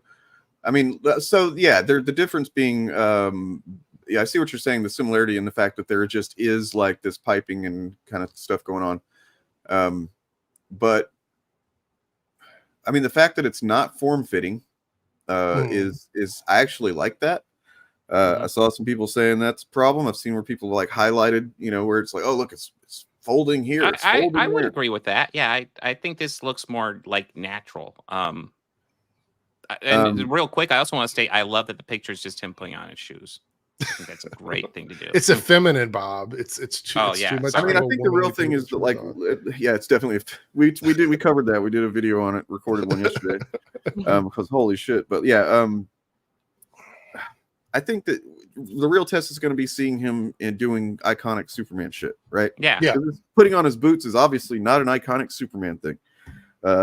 You know, even though, as Bob of the Old Ways suggested, whenever they were Nina and those people were like, oh, he wouldn't put his boots on one boot at a time like this or whatever. And Bob of the Old Ways said, yeah, he would he would daintily, kind of gracefully lower his feet into his boots while the little forest animals held his cape and they all sang a song. But yeah, I mean, I honestly don't see any reason to freak out over this, even if it's no, I thought the freak out was a bit much. That's my whole take on this was, I think there's some valid criticisms. Even I had some pretty valid criticisms or whatever about this. You don't have to like the design. You can literally critique any part of the suit and be like, I don't like this. I don't like that. I wish they would have done this. I wish all of that's fine. You didn't like the picture. Maybe you wanted him standing up. Maybe you wanted to see him flying. There's a lot of things you could criticize. But then there's some outrageous takes, like people saying, oh, it's just not Henry Cavill, therefore fuck this suit or whatever, or the ones that are saying that he's ignoring this shit going on behind him. No, man, this is a still photo. He's probably moving super duper fast right now. Well, also they're like, oh, he does this in public, it breaks the immersion. He's in a room by himself in this picture. Yeah. Do they want a phone booth? Also, where would he find a phone booth in this day and age? There was a larger picture of this. I don't know if it was let me see if I can find it here. There was a picture on Reddit that I found that was a bigger shot of this. I don't know if it was how it was released or whatever, but here's the bigger picture. Sure. I didn't know there was one. Yeah, I didn't know there was one either. It's like here we go. Oh, hold on, sorry. Here we go. So that was the picture I found on Reddit that shows it a bit clearly, like what the room and everything. I don't. I mean, yeah, that looks like it might be like an apartment building, right? Yeah. I mean, it doesn't. It's not groundbreaking. It's just not cropped, but you can kind of see that it's. Well, here's a question I would propose to everyone: is there any photo they could have released that would not have caused some form of controversy? That's what I thought. Absolutely not. Does that photo exist? No. It's not possible to take such a photo with this. I was thinking the same thing. This could be AI, but it doesn't look like there's nothing egregious about it. I saw that too, people saying that, and I've been looking at a lot of AI images because I've been pouring through the Adobe stock stuff lately, just looking for shit. And I've been gotten pretty good at spotting AI stuff before I look to see if it is an AI thing. Yeah. And yeah, I don't see anything here that indicates this just looks to me like an uncropped photo, because if it were AI, there's nothing on the left side. It's just completely. The Head Ninja. I'm not saying you're wrong, but Head Ninja, that's 100% right. That's something we all should keep in mind as responsible, intelligent adult human beings. I'm very aware of that. There's just never going to be a day on the internet where everybody's like, "Oh, I'm good today. Nothing's pissed me off. I don't have a hot take or anything." That's not going to happen. As long as algorithms are, designed the way they are. Dane, we talked about this, and I was going to address it on one of my streams, but we're technically streaming on my channel now anyway. But about the titles and thumbnails on my videos and stuff like that, because some people have said, "Oh, I look at it and I immediately want to block it because it's cringe or whatever." I've seen that a few times, but I want to point out that I made a conscious decision to change my thumbnails about 2 months ago. And the reason why is because I spent a year trying to be as, I guess, unoutrageous as possible on my channel. And I don't mean actively not trying to get views. I mean, I was trying to be the, I guess, bigger person and avoid the elephant in the room, which is the YouTube algorithm, which you can't do but so much against the algorithm. So I made a conscious effort to mock the thumbnails from the CHUD channels, to mock the titles from those channels. And I have seen this crazy growth in 3 months because of this. Yeah. So I have to take some of the hits where I'm going to take them. There's going to be some people that just are like, I don't like that. I think it's ridiculous. It makes me makes me feel like it's chuddy or whatever. I get it. I don't disagree, because that's the intent of it. But in order to dismantle the algorithm, there has to be some concessions made. And that's where I decided my content is still my content, but I decided to make my concessions on the thumbnails, the titling, stuff like that. It is cringe, but the point is that's the rules that YouTube has established. And unless you are one of the random outliers, you're already fighting an uphill battle. Yeah, I feel And like that's the way the it is. channels that are like older, like 15 years or so, can kind of get away with that. They already have a built-in audience, but like there came a certain point where just pure algorithm games on YouTube. And it's worked. I have people in my comments, and Bob, you've seen this before. I don't know if you've seen it, Dane, or not, but people are like, why are you in my search? Why am I seeing you on my homepage? Why is this being recommended to me? It's because we are disrupting the algorithm that the CHUD channels have been manipulating for years, uncontested. Like, basically, they've owned that algorithm pipeline for years. And finally, because of the CHUD apocalypse and everything that's going on, we are seeing that dismantling happen. So the search results are becoming more diverse. And this is ultimately what I want to see on YouTube. I want to see more diverse search results. So same. Yeah, it's I mean, first of all, I would say that I'm sure that the change in thumbnail design has something to do with it. But I would also say that your content has become more focused and confident. What you're doing I on appreciate it. the Yeah. channel. Not to say that you ever were not confident, because I don't know that that's the case, but like, just, you know, with like you knowing what you're doing and how you're going to phrase points and arguments and stuff like that with each video, it's just every single one has gotten, I mean, they're already great when you started, but they're excellent now. And then like, so don't take your credit away. But then also, I appreciate it. Yeah, you're right. Like, and I obviously use some tactics, and honestly, this year I've made several videos where I decided to do a certain thing that I didn't feel great about, but I wouldn't have done it prior to this year. But I've just made a conscious effort myself to be like, oh, you know what? I'm gonna fucking make a video, and I'm gonna fucking mention how Ethan Van Sciver's moves jiggle whenever he did his freak out, when I might not have done that before or whatever. Like, because it just, you know, yeah, I've been canceled for like dumb shit, you know. I mean, I even have the join the revolution thing that I say, which is typically the same way that there's a call to action from a lot of the channels that we see. There has to be a community aspect. We can't do this without you guys. Like, literally, the viewers of the channel, you guys in the chat, everybody that's supporting our channels and supporting other channels that we have associations with, we cannot change the system without the help from you guys. We can't. It's impossible. So every little bit, what we're asking, what we're trying to do. We know, we are like, the fact is that the algorithm, it works against us, and this is not me being like, oh, we're such victims or something. We're shadow banned. It's just a fact. Like, you can fucking look it up. Anybody that denies that fact, in fact, I mean, I said fact like 7 times just now. Fact. Okay, so on my trailer for my show that's starting next week after the end of X-Men 97, somebody, I decided to put the likes as not visible, which I never do. And I just said like, hey, you know what? Just the trailer. I don't care about the likes. I'm gonna make that not visible. And somebody commented yesterday and was like, I actually want to read it because holy shit, it is stupid. Okay.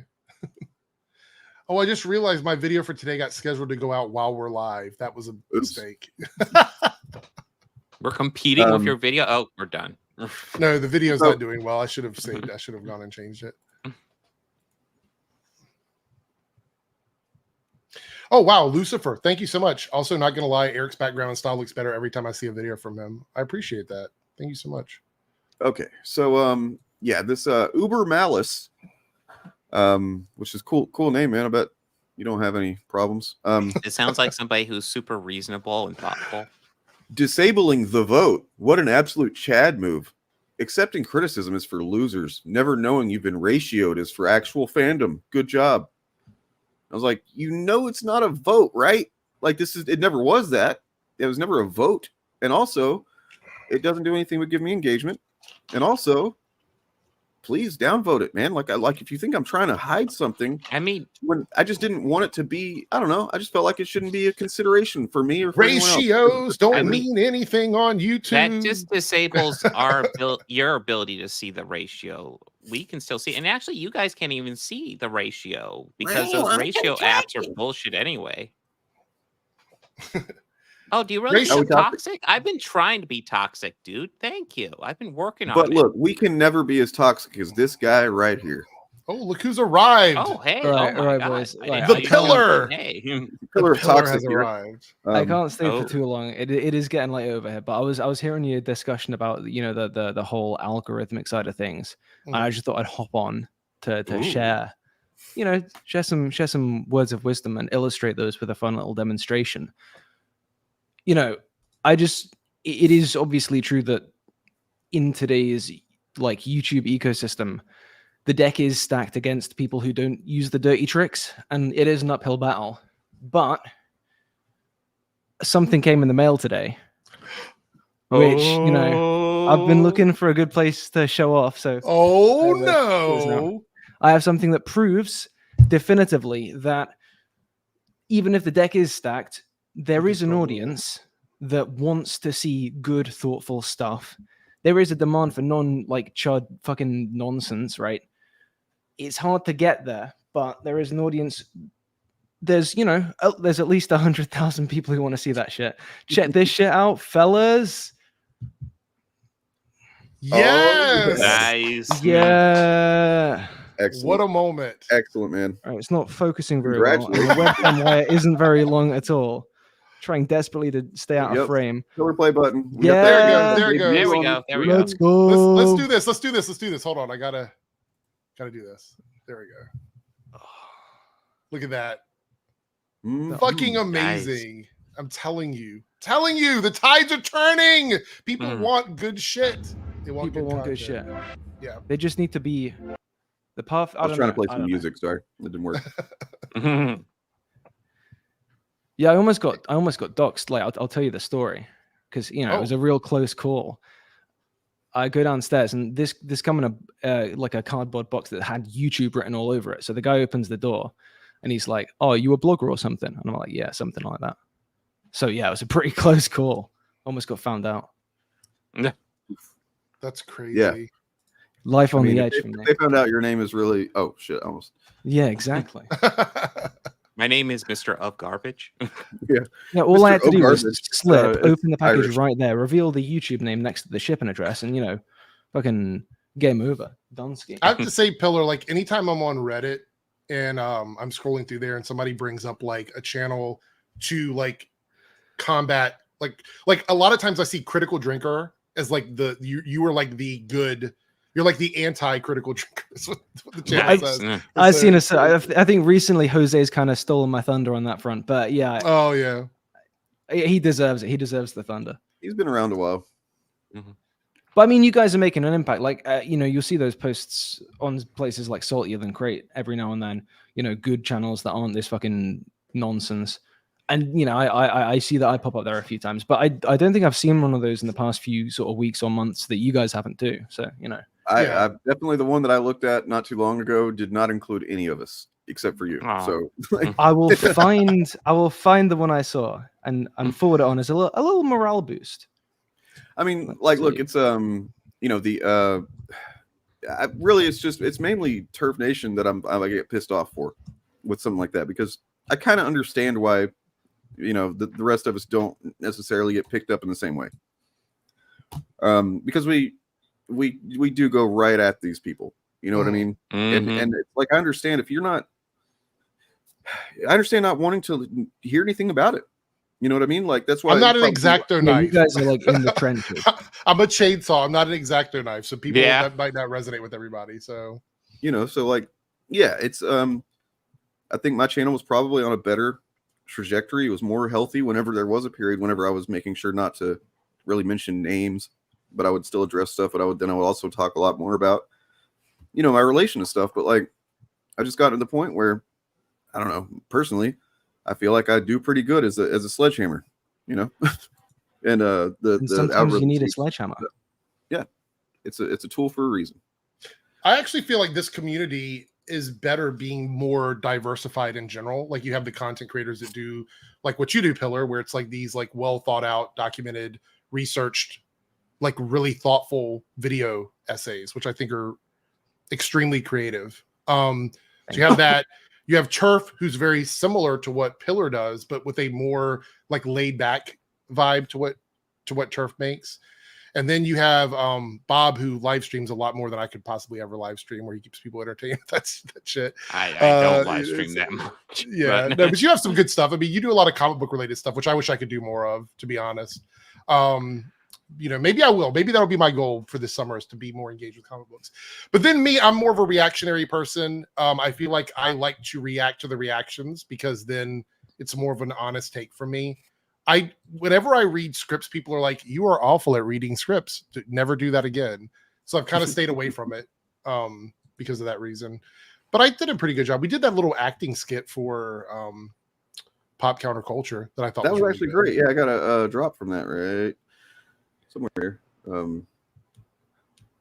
Yeah, I so saw. Hey, DJ Bob, shut up. Sorry, Pillar. I didn't mean to cut you off. No, it's all right. I was just gonna say, I forwarded a link in the initiative Discord. Okay. There's one of these posts, and we're all in the comments.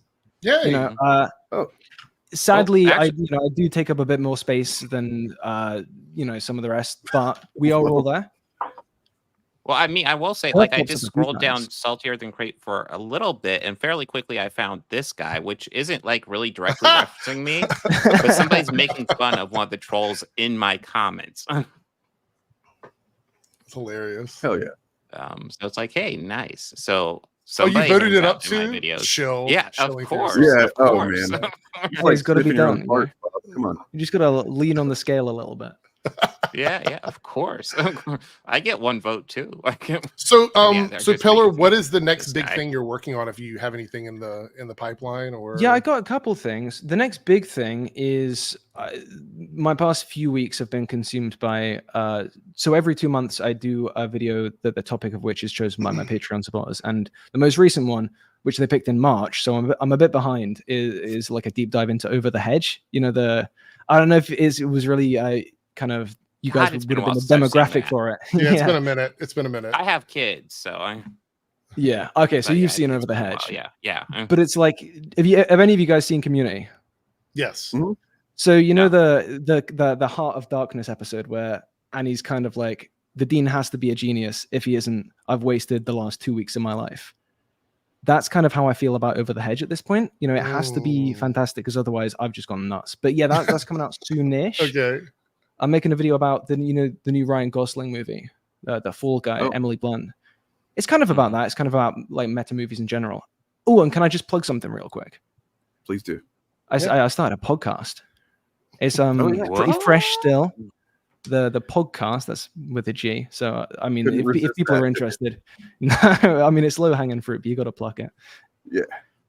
It's just, if you want something to throw on while you're waiting for a bus or something, I don't know, check it out. But yeah, that's what I'm up to. Sweet. And polishing awesome. this plaque repeatedly. Yeah, no, that's great.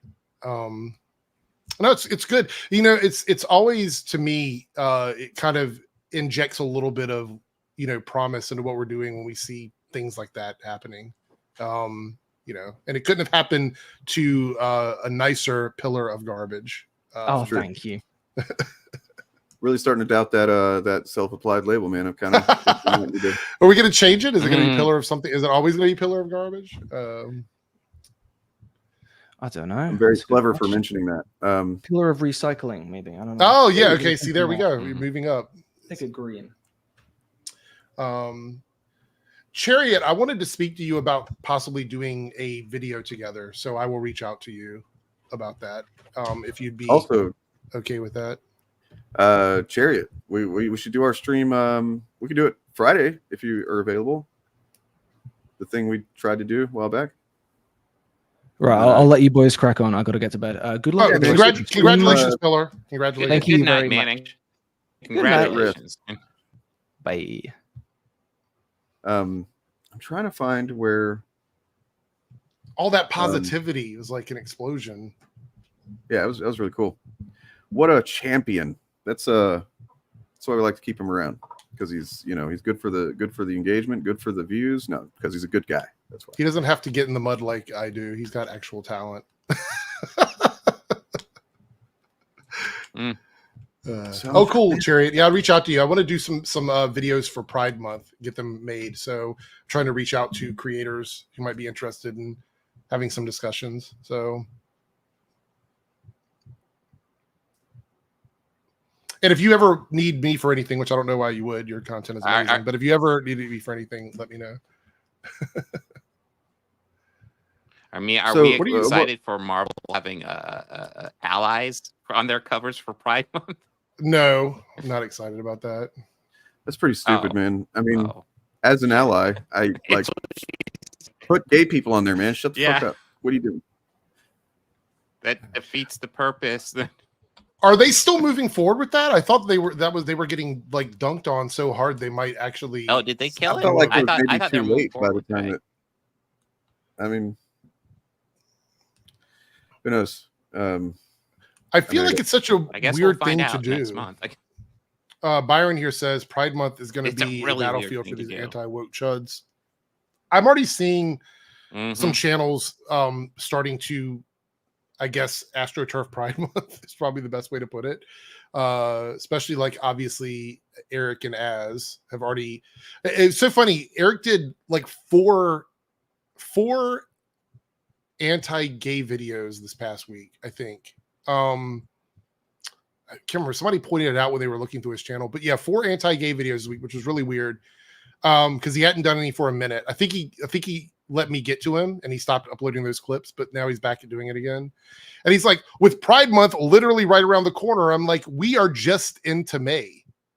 Pride Month is not literally around the corner. We've got like a whole month before Pride Month happens. But he's ready to do all the anti-gay stuff. So Sandman says here, I mean, gay people are still on the cover. I think I've only seen the ASM one with North Star. But the issue isn't that gay people are not being represented on the cover. It's the concept of what the covers are. Because the focus becomes on the allies, and I think that it feels the same way as like if like if I were to get on here all the time and being like, I'm not gay, but I am an ally of the LGBTQ community, like, and I'm just like putting that at the forefront of what, like, I'm literally just advertising that, even though it's technically true. It's like I'm making myself, like, if Pride Month comes along and I'm just like, make a video about myself as an ally, like, hey, it's my pride video, allies are great. You allies. Could you imagine Dane? Like, so Dane does like a gay pride video, and it has him as the big character in the thumbnail, and then me as a little tiny dot in the background, and it's like, shout out to the gay people. Like, that's what it feels like. You know what I'm saying? It feels so weird. Weird indeed. Well, I mean, Maestro said, it's the whole point. It's like, go ahead, Bob. Sorry, I was just pulling up on screen.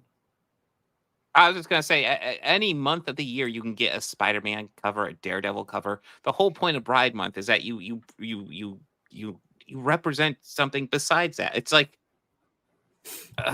well, think about this. Their argument is always, I just thought it was is like, when they announced that.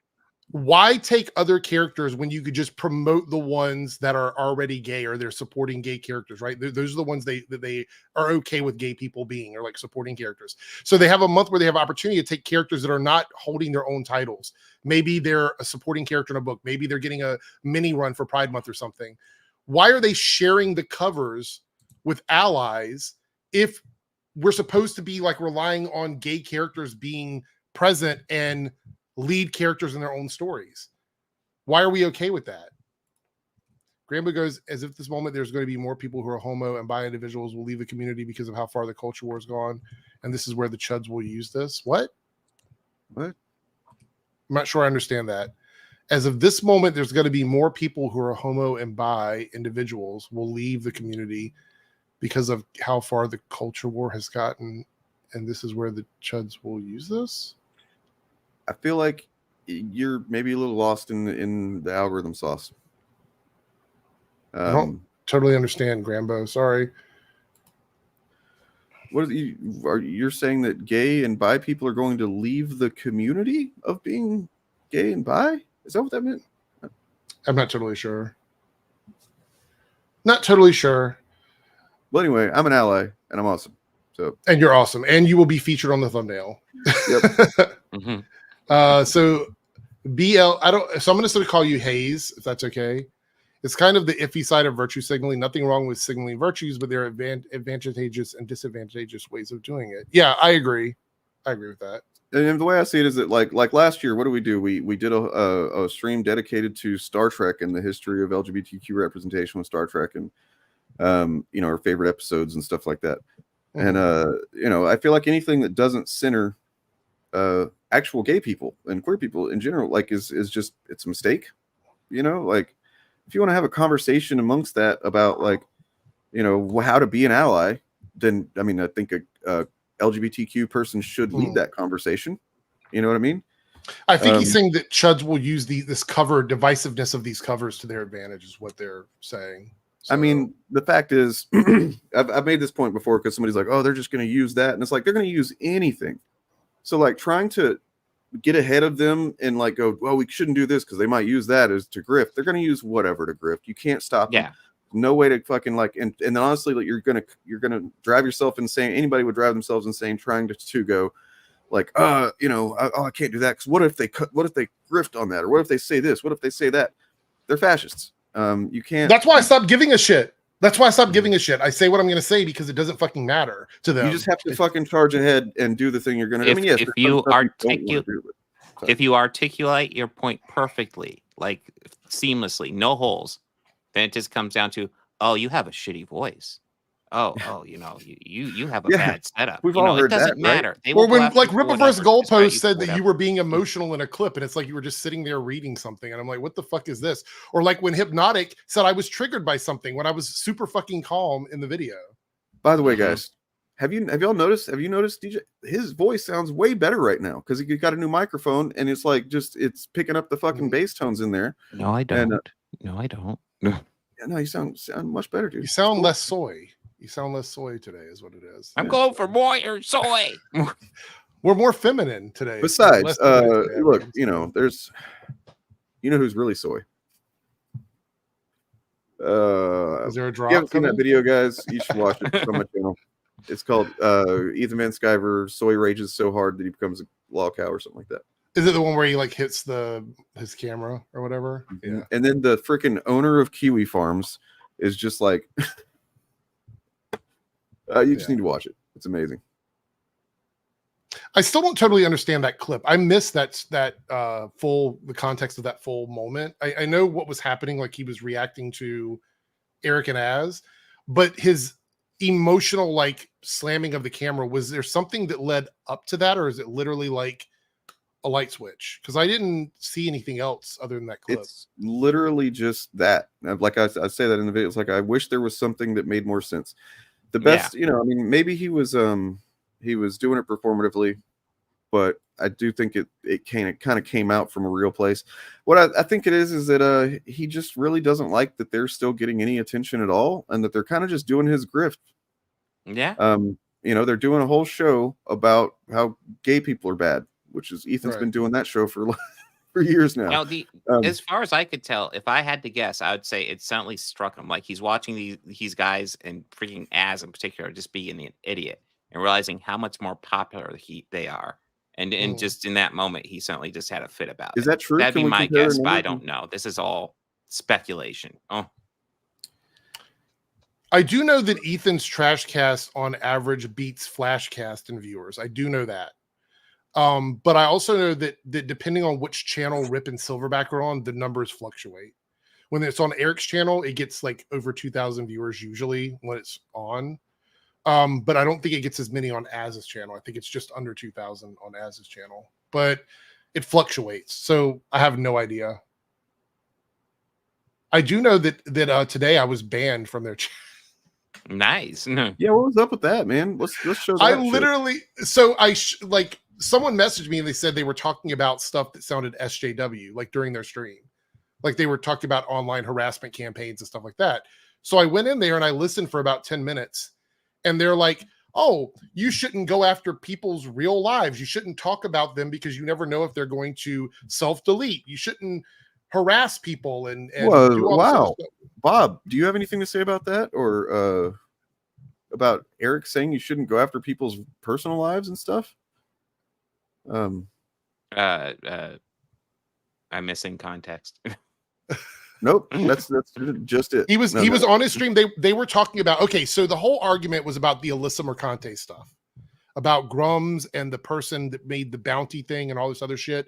And they were saying how that was disgusting, that people shouldn't be doing that stuff on the internet. And I'm like, hold the fuck up. Yeah. Hold the fuck up.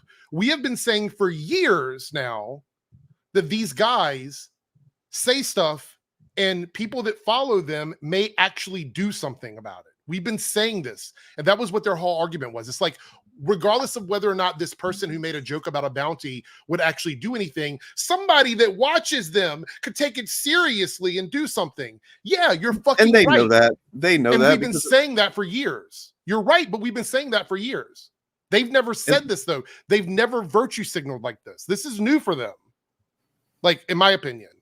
It probably is. I mean, they know it because, like, look, the Rippaverse is built on Airrick understanding that fact about his audience, that he just tells them, hey, here's the thing, do the thing I'm saying, and he's going to get money. Yeah. But they were doing this, and I went in, and I my only comment the whole time was, and I'm paraphrasing myself here because I don't exactly remember what it was, but I basically was like, don't act like you guys are virtuous. You have been doing the same thing as these people for years by making comments about T. Franklin, making comments about Joe Glass, making comments about all these other people, sending your minions over to harass them. You have a fucking Twitter account that's entire existence is harassing people on your behalf. So don't act like all of a sudden someone that makes a joke about a bounty or somebody who fucking talks about like getting someone fired from work. These are all things that you would have attacked us for and called us SJW snowflakes for. But you're now doing it. Now you're advocating for it. Yeah. So that's what I said, and they blocked me. My man, what's up, Ethan? How you doing? I'm doing good. I can't complain, man. All right, yeah. All right, let's make fun of these weirdos. Yeah, T. Franklin's something else. I enjoyed your argument with her. Did you call her a crackhead? Yeah, I called her a crackhead. Yeah, she didn't take kindly to that either when I called her that. T. Franklin, she is doing that Harley Quinn Bang Kill tour, which I guess is a book that kind of extends from that show that they're doing on her, which is basically just a show for a bunch of lesbians. That's the only appeal that it has. That obviously just put in a position because of her status. She's one of those typical pronoun brigade weirdos, puts some mental illnesses and all that shit in her bio and all that. She doubled down on this idea that Vixen was gay, because why not? The writer's black, gay, and disabled. And I didn't really understand this until I talked about. Here's where it gets into this fucking groomer rhetoric, and then, you know, listen to who he quotes as being like a source for seeing it this way. This with Chuck Dixon on my show. They seem to write these gay characters as predators all the time. Why is that? And I was like, and they did that with Vixen, where she's like hitting on this disabled chick, and it's fucking weird, man. She's like, are we gonna just ignore the fact that there's a bunch of straight characters that are predators too?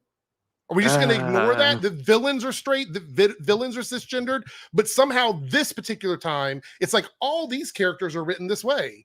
But you're gonna ignore the fact that other characters who are not gay, not disabled, not bisexual, not trans, have all been fucking awful. Make in the past. No fucking mistake that the reason that they're talking about this in particular is because of T. Franklin being a very popular writer and also being someone who, you know, as he points out, she's, you know, got her pronouns in their bio. She is she's at least is or was a sex worker. You know, she's disabled, like, you know, and all these things. Is it she or they? I forget.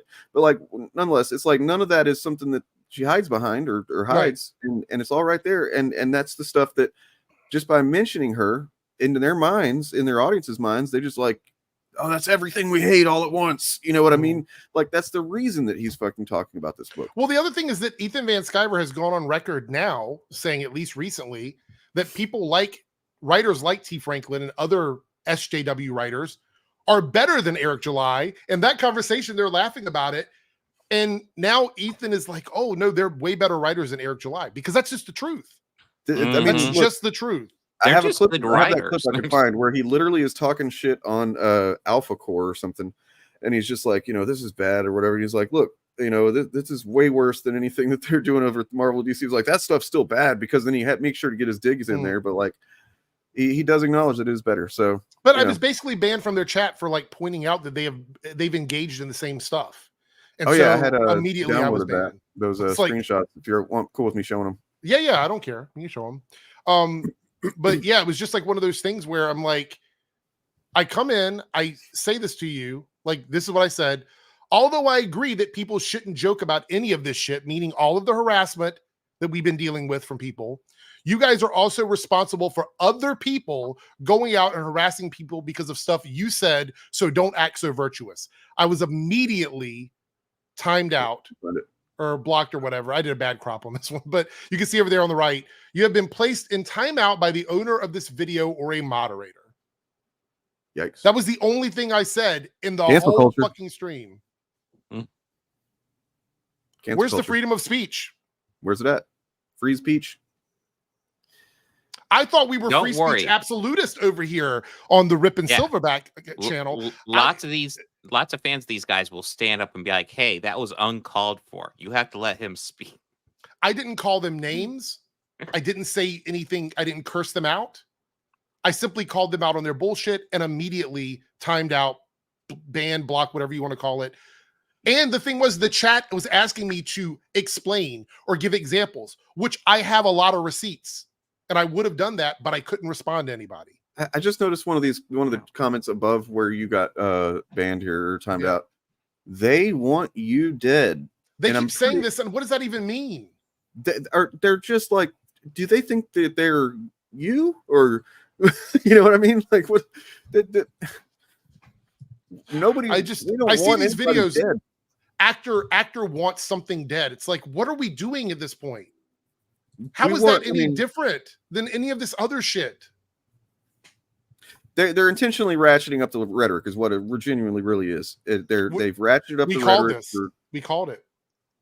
You know, just because they want violence. They want people to they want to see not just hate us, as in like people who are like, hey, don't be shitty to me because I'm this or that. You know, they want them to hate us. And then not only that, but they want to see that they want us they want their audience to feel justified in being violent if they get the opportunity to. That's what it is.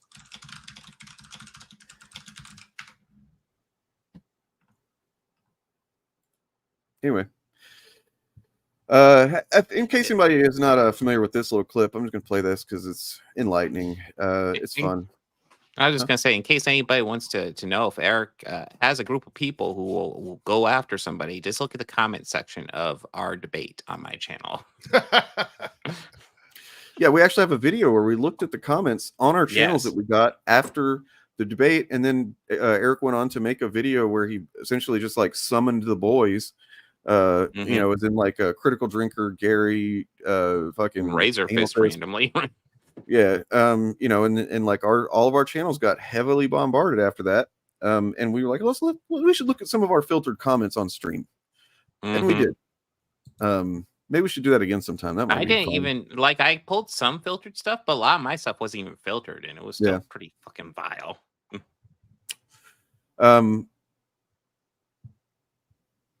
Yep, there you go. So here is a clip of Ethan talking to his dad, who genuinely seems like, from what I can tell, his dad's pretty cool guy. Seems like a decent human being. Used to be not, like whenever there's a, you know, when Ethan was growing up, his dad was I think untreated bipolar, and was not you know, not medicated and stuff, and like was even abusive and shit like that. Cringe, not good. However, his dad seems to have turned things around, and he's doing some cool shit with his life. Cool shit that some might call SJW shit. It's not like me to exaggerate. Dad, they want to know what do you mean about being involved with the Native Americans? You want to tell them about your job? Oh, yeah, sure. I work in North Dakota. I'm Can you guys hear that at all? It seems kind of low. No, I can hear it, but it is low. Okay. the representative for the USDA Rural Development for all of the tribes in North Dakota, including Standing Rock on both sides of the border, that is stretching down into South Dakota. So I work promoting economic and community development on all the reservations in North Dakota and Standing Rock. Just trying to do different projects, housing projects, agriculture, utilities, water, wastewater, telemedicine, housing, did I say housing? Community facilities, and all sorts of things. Just trying to lift the Native Americans up, try to reduce the poverty, try to give some hope, and we're doing pretty good. We're doing pretty good, but it's slow going, actually. You know, I wish we could do things a little more quickly, but there's still some latent bigotry, I guess, toward the Native Americans. And so what happens here is interesting because, you know, all of that's clearly just like the most literal form of SJW that I think you could be in a good way. It's good. But then he mentions the bigotry, and Ethan, he quickly perks up and he's got a question, you know, and he seems to be trying to diminish In this country, particularly up there. And There's bigotry towards the Native Americans. Oh, I guess where they are. There's bigotry towards Native Americans. What? That's news to me. No A grown man way. who apparently has never paid attention to anything. Like, Who apparently has never looked at my own chat. yeah. There's going to be, and not so much anywhere else, but I guess where there are a lot of Native American reservations. Not so much anywhere else. That's something you guys got to look for, because they do it a lot. Like bigots, they will say there is no bigotry somewhere, or There you know what I is mean. no Like war in Boston. anytime somebody says there's no bigotry, they're look at them with a side eye for sure. Like, oh, not so much anywhere else, but yeah, maybe like right where they live, there's some bigotry or something like that. And that would all, now that I think about it, that kind of implies like, yeah, if you had to live near them, you'd be bigoted against them too, kind of thing. I mean, it's noteworthy that his instinct when he hears about bigotry is to instantly defend it. Right. It is noteworthy. Yeah, it is. You're going to run into people who have things to say. yeah.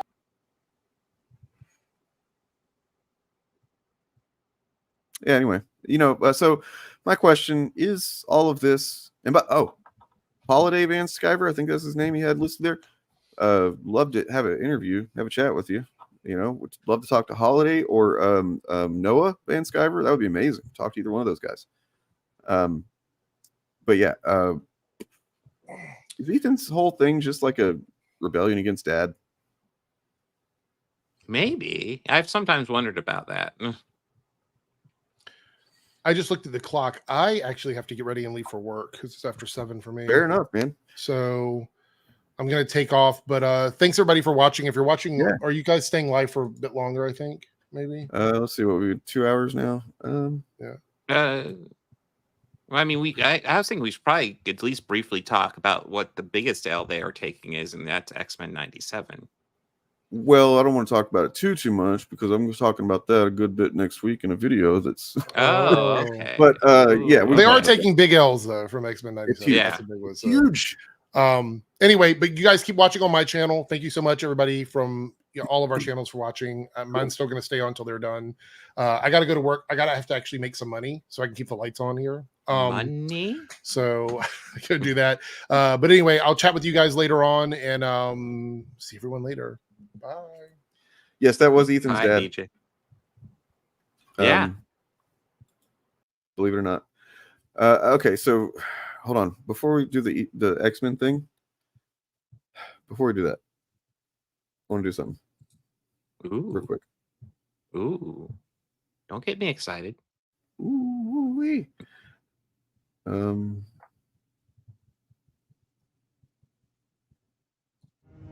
The hardest choices require the strongest wills.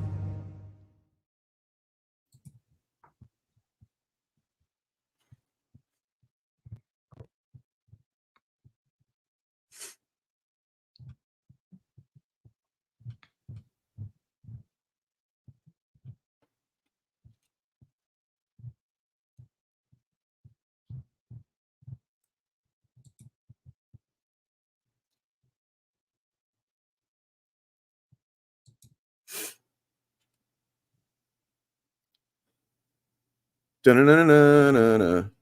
Da-na-na-na-na. And it's not really. Okay, we can move on now to actually talk about Very, very cool. So, I mean, we'll have to see what happens. I just saw the world-class bullshitters who aren't super relevant, but they do have a lot of subs. They just released a thing saying, we were wrong about X-Men 97. Oh, boy. Yeah. But here's the last noteworthy one, or I guess world-class bullshitters would be the last note. But here's one before that, was a Demi on TV posting, oh, you know that show that I've been talking about how it'd be ruined by wokeness and shit? It's actually really fucking good. So Yeah, the thing I wanted to do with maybe looking at this one, since I'm definitely probably not maybe gonna mention this in the video because I'm pretty much already done with what I'm doing. But okay, so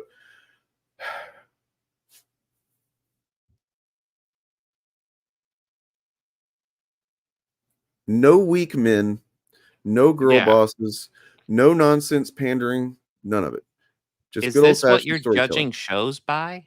What the So hell? let's think about this. No weak men. Okay, I can't. That one is weird to me because I don't. But let's talk. Let's focus on no girl bosses.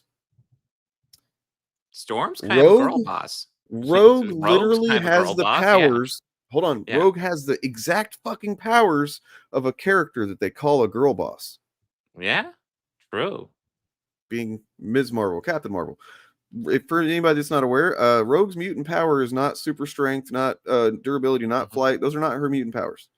Those are powers that she absorbed, having used her mutant power, which is absorbing people's shit, on Ms. Marvel when she was Carol Danvers when she was Ms. Marvel. Damn near killed her. But she did it too much, and when that happens, she can maintain those powers forever, those attributes or whatever. And so, yeah, it's really weird that you would say there's no girl boss when, like, there's several moments where she's, I mean, that whole, what was it, episode 5, 6, 7, whatever, where she's just like flying around kicking ass. She fucking throws Captain America's shield. In fact, she fucking cucks Captain America, man. And that's not only showing Captain America is weak, but America is weak. You know, all at once. And he didn't notice that. He didn't think that was. I was just thinking the much simpler episode 2. Cyclops is well, Jean Grey is giving birth, and Cyclops is like, "Oh my god, I'm leading the team. What should I do?" And Storm instantly takes charge and says, "Cyclops, you go to the hospital. I got this." True. That's kind of girl bossy right there. Yeah, no weak men. He literally says, I've actually got a meme about it where he goes, you know, nobody's gonna take my kid away from me. No way. You know, that's not happening. And then 10 seconds later, he's like, I'm out of here. He leaves the room. Yeah. Like, the thing is, the reason that none of this, it's all bullshit because it's all bullshit. Yeah. The things that I just described, the things Bob just described, they aren't actually what these things. They're just things that happen in a story. But whenever you are conditioned to believe that, you know, something about wokeness and pandering or whatever, and you're told to do it in a certain at certain things, you're being more laser focused on certain content than other content, you know. But that's why this show is so fucking interesting, because it has really put all this on display. Yeah, there was literally "We don't serve your kind." There was you know, oh my god, there's like stuff about Native American culture in there, you know, whenever like the life death parts with the Storm and Forge. There's stuff Forge literally talking about you know, the fucking American government fucking over Native Americans. Like, there's just all of it. It's all there. All the same shit that they would normally.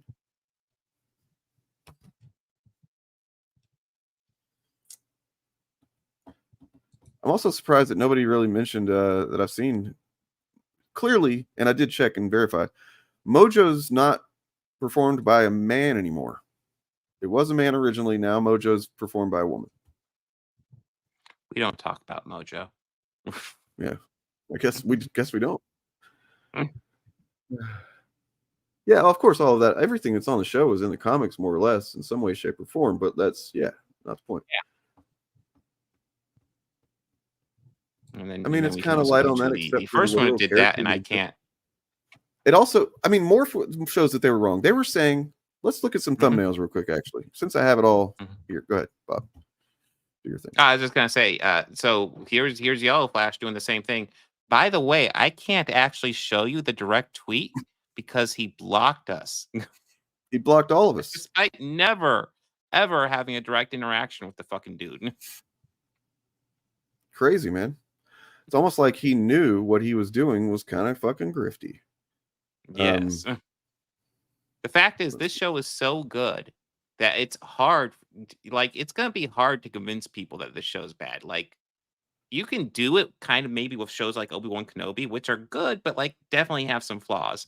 This show is like insanely good. I cannot recommend it enough. There are moments I'm in tears watching this show. Oh yeah, It is so fucking good. And better than it has any right to be, and Yeah. it's animated. it And is it's like, it is the best season of X-Men animated ever. I think, and honestly, it is my favorite, based on not even a complete season. It's my favorite animated series that I've ever seen, just because I'm a Possibly. big Yeah, X-Men I didn't fan. even think about that. It might be though. Jesus Christ, it's good. Yeah. Okay, so here is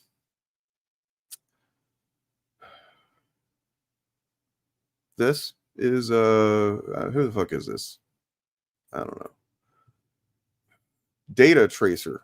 Oh yeah, Data Racer or whatever. I think I did cover this back whenever, 2021. So they've been grifting on this for a couple of years now. There's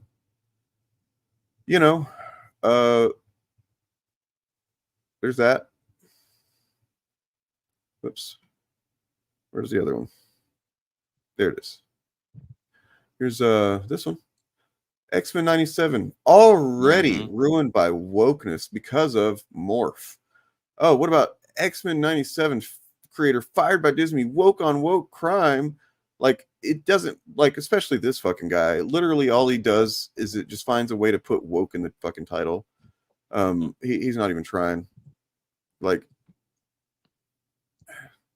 I thought I had some older thumbnails too. I do somewhere, but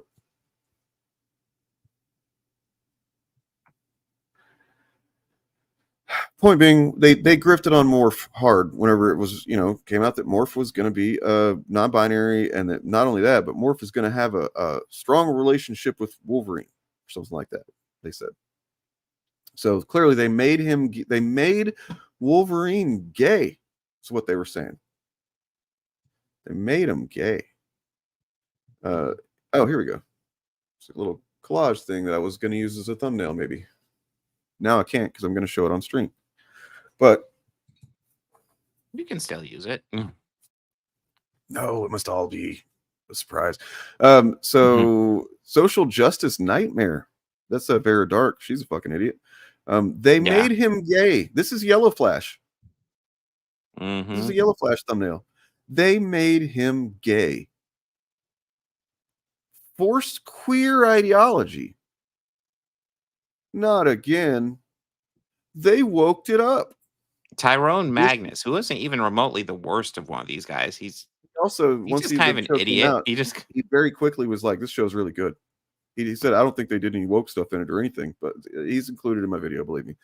You got fucking. This is a RK Outpost. This is dead. It's because it reveals a series. I don't want to comment on that too much because I got some comments on that coming. But confirmed woke trash.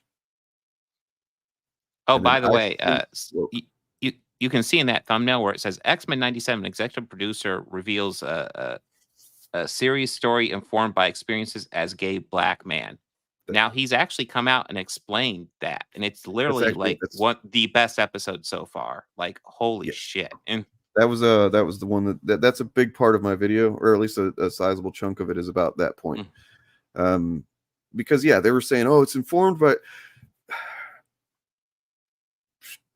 I'll save it. It's being saved. Fact is, this series is so good that it's exposing these guys. Because if any of their fans go and watch this series, they're gonna be like, "Oh wait, are these guys full of shit?"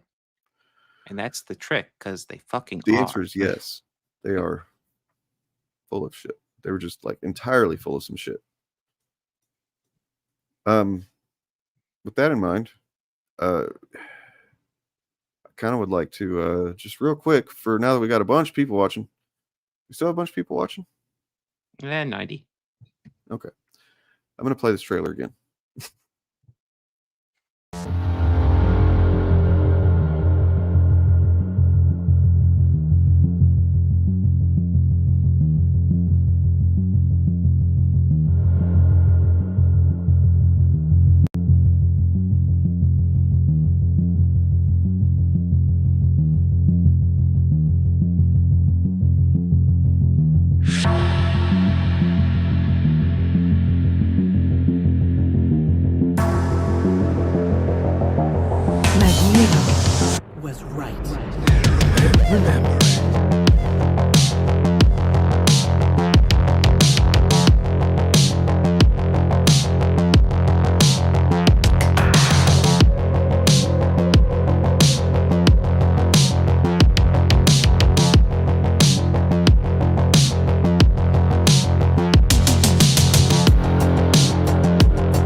I'm not gonna give exactly the date and time.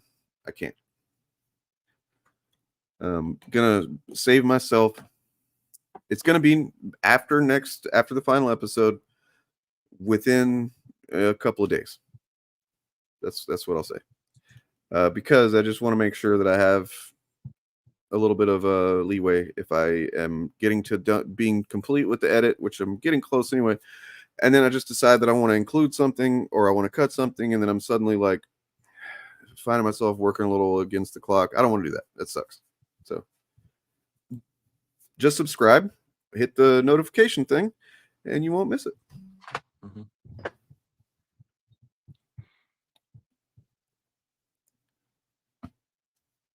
And Hey, I like that. Got all my bubs. You know, where my bubs at? Nice. So what I was looking for earlier was a thing where I've got a couple of different posts that I found over time where Ethan explicitly states that Comicsgate is a political thing, right? Because he actually says here in that first conversation we're looking at, canceled. And I mean, I was canceled. I wasn't fired. I was canceled. Okay, the way like Gina Carano was canceled. Because of that, I've had to make my own way. I've got an autistic daughter. Well, I just want to go ahead and say Gina Carano wasn't canceled, and she actually wasn't fired. She just didn't have her contract renewed. That's the same thing with Ethan, apparently. After what I've apparently learned is that his was the same. He just didn't have his contract renewed. I might be wrong on that. I've heard that. But, don't ask Ethan for the truth there. Oh, shit. I got 2 Jewish kids. And that's right. And I got to take care of them. And it doesn't matter. Like these politics, you don't like it that Trump got elected. I don't give a fuck. I got to take care of my kids. Okay, that's not what people have a problem with. So my question is, and look, I don't really want an answer to this because I really don't want to be having conversations about Ethan's family or anything. But like, is he raising his kids Jewish? Probably not. Depending on which kind of bigots you ask, it's not really the ethnic Jews that are really the problem to them. It's really more the active Jewish adherents. And then also there was that one fucking time that he was covering he was reviewing ISOM, and he was talking about, my daughter's autistic and she, the loud noises freak her out and stuff, so I'm not going to do that. And then like 10 seconds later, he just fucking screams and like, what does he do? Like hit something or some shit. It's like, dude, you just said. And as an autistic man myself, I'm going to advocate for your daughter, man. Don't do that shit. If you know that it's fucking not good for her, don't do it. Anyway. Dynamite was willing to hire him, huh? Well, I think they were until, he was canceled, right? But anyway, so what he says here in a second is the main thing that I was. And this is what I do. I was put here to make comics. So Comicsgate is using the internet. It uses social media. It uses crowdfunded platforms to make it so that anybody can make comic books. Anybody can make comic books, and it has they don't have to fucking even know Comicsgate exists. Comicsgate doesn't do anything. It actually makes it more likely, almost certain, that you're never going to fucking raise your profile as a comic book creator. Tell me the name of anybody who's ever broken past Ethan Van Sciver's name in Comicsgate. It doesn't happen, well, except for maybe Rippaverse, but you see what happens there. You see what happens when somebody, gets a little too, they touch the sun, get too close to the sun. Ethan hasn't put out a comic book in years. He owes people comics and shit, and it's like, dude, Comicsgate doesn't do any of the shit that you're describing. Anybody, regardless of their politics. Creative freedom is what Comicsgate's all about. People have creative freedom everywhere else. No, not Marvel and DC. You don't have ultimate fucking creative freedom because you're working with massive IP that make fucking massive dollars. And yeah, they want to make sure that it's somewhat, family friendly generally, right? But like, you can go to fucking Ahoy Comics. Let me represent. You can go to Ahoy Comics and fucking write a comic about Superman and Jesus being buddies and roommates, even though it's not literally Superman, but you know, and it's funny and it's edgy. It's got some satirical shit. Another Ahoy comic I've read is Acid Chimp and Business Dog. You know, it's just a chimp that goes around throwing acid on people. Like, and then Business Dog is like a billionaire's dog. It's everything he's saying is bullshit. Everything he's saying is not specific to fucking Comicsgate. In fact, you almost are more likely to be able to make a comic and get it seen and stuff doing it on your own in a lot of ways, because Comicsgate, you get pulled into this fucking vortex of the drama that they have going on. It comes with this stank attached to it. The word Comicsgate is stanky. You want to talk about a sock that you pulled out from under the fucking bed, right? Comicsgate is like a turd that you pulled out from the bed. And yeah. Politics come like far second to that, distant third to that. It's mostly about people just being able to continue to make comic books and tell stories. What? Without What? Oh. No, man. So the post I was trying to find, and I'll find them as soon as the stream's over. That's how my luck is. But like, his literal tweets and stuff where he's like, Comicsgate is about politics. Like a couple of different times he said that I know of, where he just says that. And it's like, which one is it? Well, we know which one it is, really.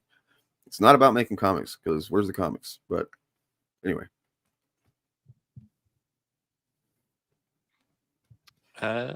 So I just thought real quick I would go over. So the votes are mostly in, but like comic book I'm covering tomorrow, you guys can still vote.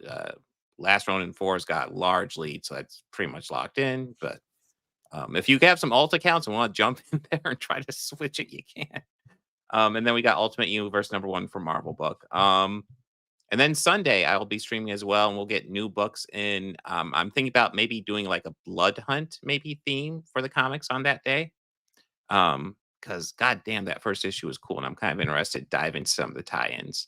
But yeah, that's the plan for tomorrow and Sunday.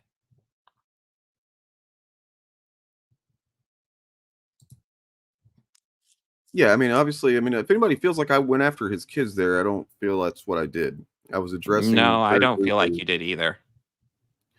No, I don't go after his kids the way, just don't. I was just kind of making a point, like, it's kind of weird to bring up your kids being Jewish or whatever. And then, like, what does that have to do with anything? Whatever. Yeah, exactly, Phillips. And this is the kind of thing that they do. That it's like, well, it's for my politics. And it's like, no, man, it's because you said the T slur about a trans person or something. It's like, well, my politics are that's an okay word to say about a trans. You know what I mean? Like, that's what they mean by that shit. Yeah. No, you can always ask him about it. It's like, you got fired for your politics? Oh, so you got fired for supporting lower taxes for businesses? No. Oh, you got fired for wanting less government regulation? No. What did you get fired for?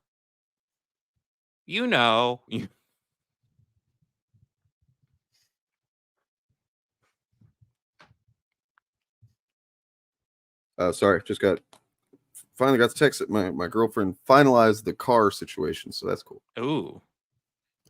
Yeah, the car, like getting all the paperwork for a car, it's usually an all-day event. Lots of sitting around. Yeah, I'm almost never current with DC, Kyle. I wish I could afford to be, but generally, they've been doing some really good stuff lately from what I can tell, and I wish that I could afford to, but I'm already current with a few other books, and it kind of limits my budget on that. Where's the poll, Bob? Oh, it's under the community tab of my channel here, actually. Just put it in the description and shit from now on. I'm working on it. Oh, by the way, for anybody that's not familiar with what I've started doing on Fridays, so you got your stream tomorrow, right? And then yes, Fridays, what I'm doing is maybe about noon, 1 o'clock Pacific time. So during the day, I'm gonna do like a look back at the weekend fandom stuff talking about, so we'll talk about Superman and a little bit more, and whatever else has come about, probably some X-Men 97 stuff.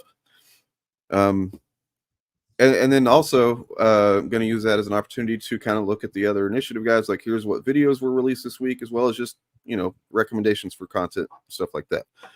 So you can start to think of my Friday daytime show as like, if you want to get a good list of watch laters or playlist or whatever to check out, then you show up to Friday and watch that during the day, because at nighttime it's CHUD time. And that's when we'll be looking at some CHUD shit. And that'll be fun.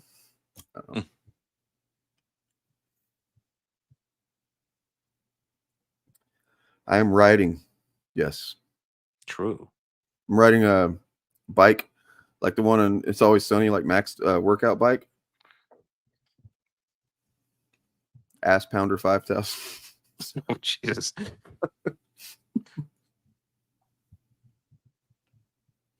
Anyways, that's you gotta hear the rest of this clip actually. Ooh. Frost. They're doing their best right now. I got the quartering talking shit about me right now. I think I've earned some trust. Okay, yes, my comic books are late. It's true. Well, some of them are. We got Snowman going out, so that's good. Yeah, I saw that. Rainbow the Brood is late. Rainbow the Brood's going to be great. Everybody knows at this point that my books, the reason why the books are late is because of Cyberpunk 2 Wreck Planet being twice as long and the campaign just ballooning out of control. That's why, and I really put my heart and soul into Wreck Planet. It's a great book. I think people like it. Rainbow the Brood got pushed behind because of that. Anybody who thinks I don't deliver on my campaigns, by the way, they take pictures of people going, give me a refund, I can't wait anymore. I refund all those people. If you ask for a refund, you get a refund from me. That's not a problem. That's not an issue. I think I've earned some level of trust because people get the stuff that I sell to them. Not even sell to them, the crowd-funded material that people. There's a difference between. I just want to point out real quick. One of those comments said a 3-year wait. This is ridiculous. Yeah. 3 fucking years. Oh, did you not realize it was that long? Oh, I know it was, but I just want to point it out because that is insane. Still, yeah, it's a long ass time. Buying something from my eBay store, you get that right away, and then helping me to make more new stuff. That's a crowdfunded thing. It's a favor that I'm asking from people. People know that when they back any one of my campaigns, they're helping to make something new. That's great. It's not immediate. It's going to take a while. But people know that when they do end up getting it, it's wonderful, and they got it at the best price, and it's valuable merch that actually you can sell if you want to. People know that, and that's not going to change. Nobody's going to convince my audience or my fans any differently than that. It is the way it is. It is. I am one of the greatest crowdfunders on the face of the earth, and here's some proof.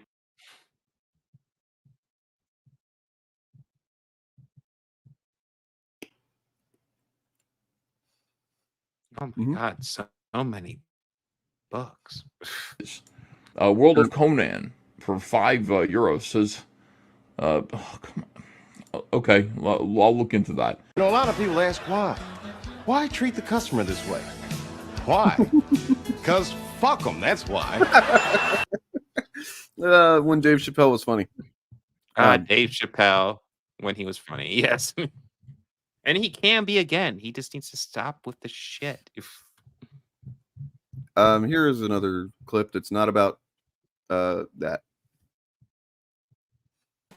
Hi everyone, Jake Man Caring Thing here. I don't love doing this. I like to keep things kind of light and fun for the most part, so I apologize in advance for the sincere post, the sincere nature of this video. Basically for, I want to say a little over a year now, I have been in what feels like a battle to the death with YouTube's content moderation system. They will strike down and remove videos for no rhyme or reason. I have no idea why some videos are okay while other videos aren't. It gives me a ton of anxiety when I'm posting, and has cost me hours and hours and hours of my time, as you could imagine. Wow. Sometimes even within like a minute or two, YouTube will remove the video, and I have no idea why. At this point, there's probably 30 to 35 videos that none of you have seen unless you've been there super early to watch it before it gets removed. But I have some examples just so you all can understand the frustration I have. Maybe you guys can tell me why these ones are considered inappropriate for YouTube, but my videos about Dune and books and stuff are okay. So this one was, well, I think last Tuesday at 11:48 a.m.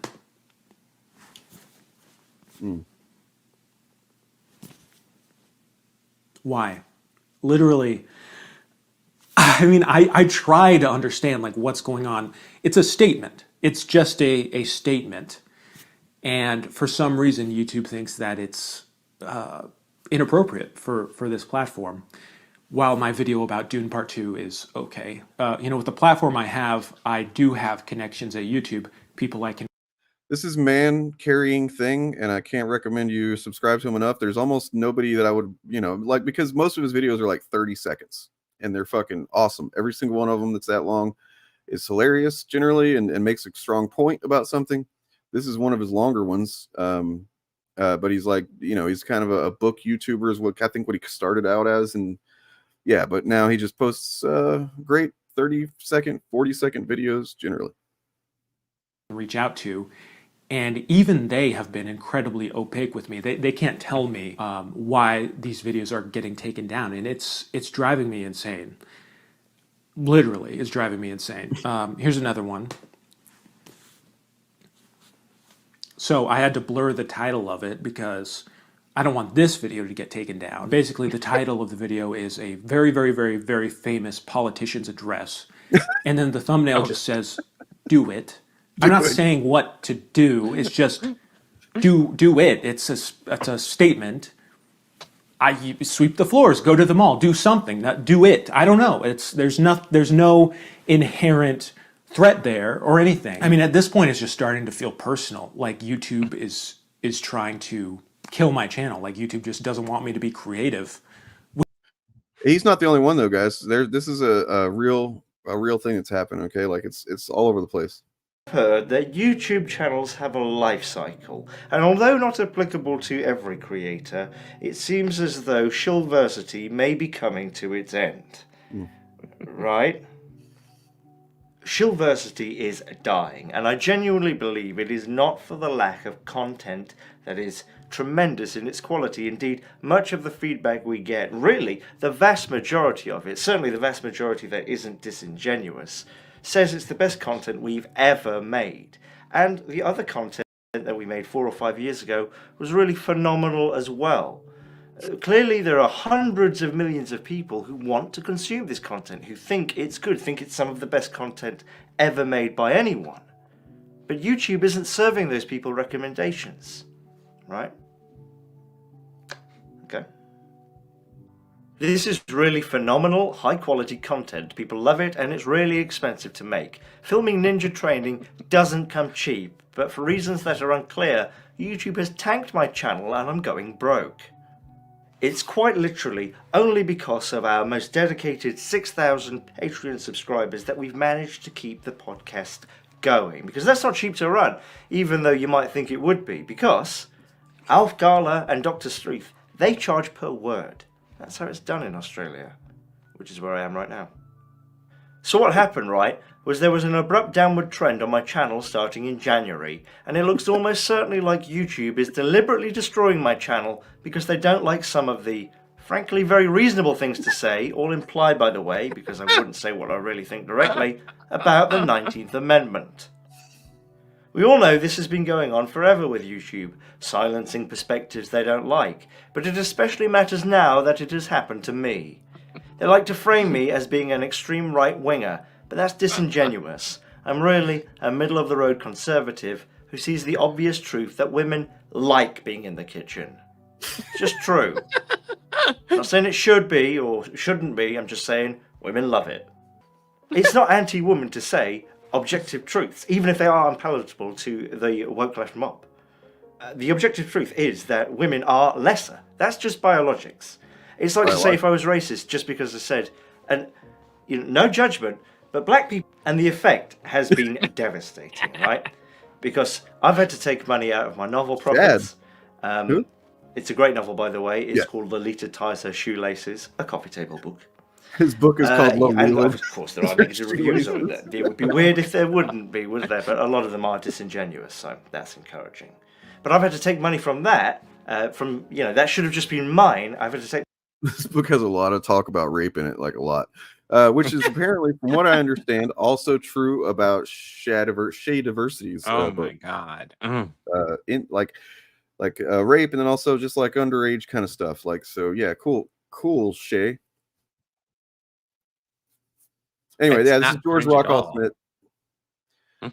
For anybody that's not familiar with these guys, I will throw them up on screen because you should definitely sub to them. They're better than us, believe it or not. No.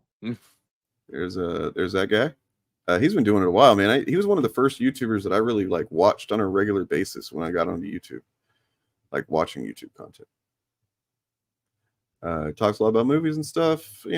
Generally smart, entertaining guy. The protagonist. And then the other one was this one, man carrying thing.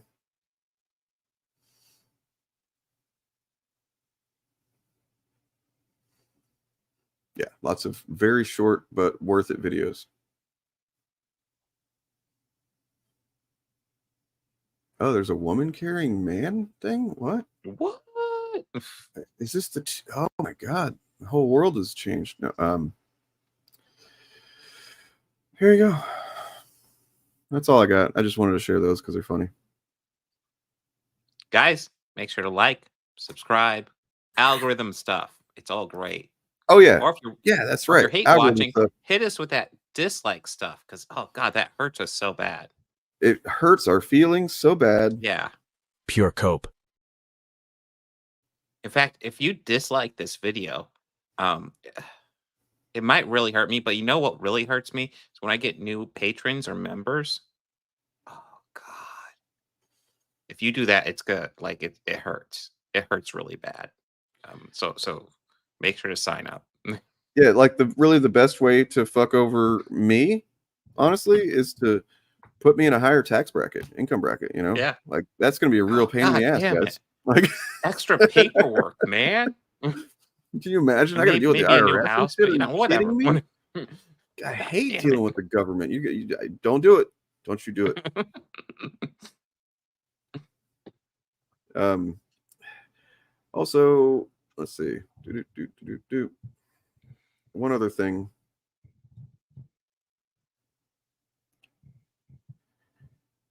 Oh, subscribe to the Show Clips channel. That is in the description. It used to be called The Initiative. Now it's Show Clips because that's just what we did. I think it describes what's on the channel better. And there's clips there from the Shillcast. And also probably be some other random stuff from our various channels and then compilations and stuff like that. It's a good time. You should go and do that. And also... oh yeah, this one. Forgot to upload this, but I'm uploading it now, so I just gotta kill time. Killing time. What kill what time? Killing time. Can you kill time? Is time something that can be killed? So you guys know who Renowned Zero is? Oh God. Renowned Zero. He's apparently a big fan of Airrick July, and he is big old Just a shill for that guy. Well, so Matt Jarbo, I guess Vito had said something, by the way, Vito, he's basically Comicsgate now, so fucking cringe. But Vito had said something to Renowned Zero or on Twitter, whatever, about Airrick July using this Brazilian sweatshop for his art and his comics. And it's not exactly accurate. But Renowned Zero just dismissed Matt Jarbo, who backed Vito up. He was like, oh, you said that you use Brazilian sweatshop, this bunch of bullshit. And I was like, well, I made this little video clip. Shout out to Sketchy Got Hands for the info and stuff, and just kind of making me realize I could make a very quick video of this, and it's just like an educational thing for the purpose of Renown Zero. Maybe learning that he's an idiot. And so I'll play that. It's 2 minutes long, and then we'll be out of here. We're gonna end the show with this. So please subscribe, hit like, and then watch this, especially if you're Renown Zero.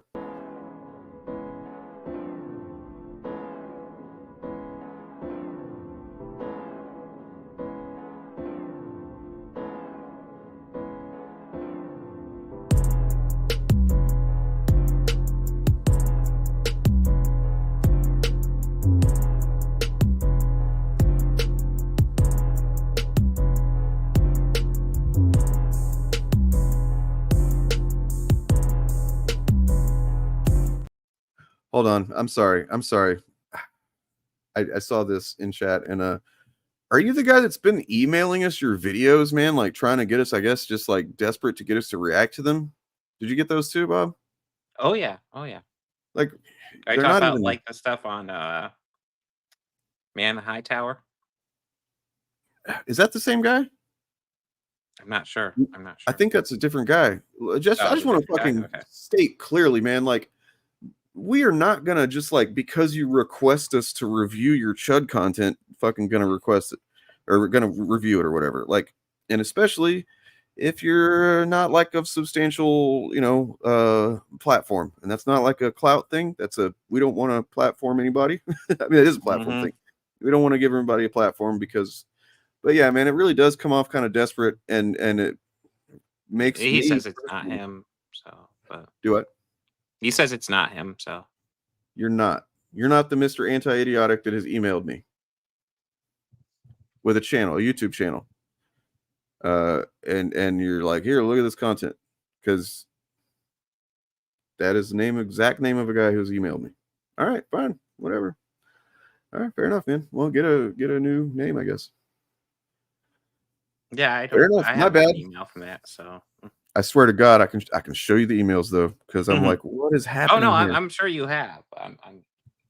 It's and the thing is, that guy is different from the Man in the High Tower one, because the Mr. Anti-Idiotic that emailed me didn't even say anything. It's just a link to his fucking YouTube video. That's it. It's like, man, what do you at least say what you want? This passive aggressive email bullshit. Nah. Okay, that's it. We love you. Bye.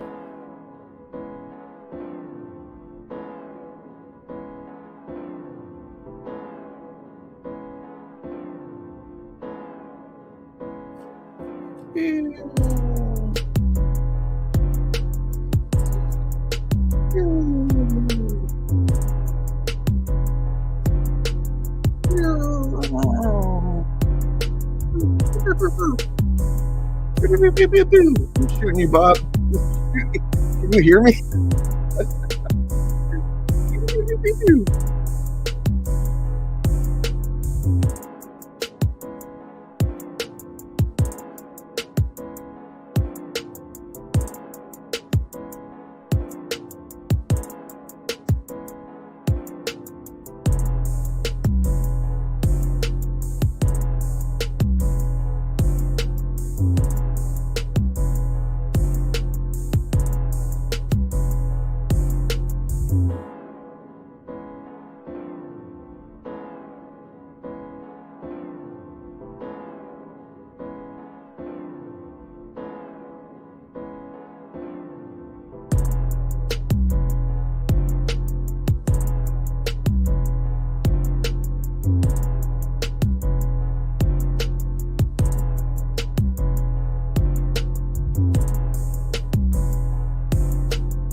No subscribe to me. Oh, Dane, take my hand. I will lead you to salvation.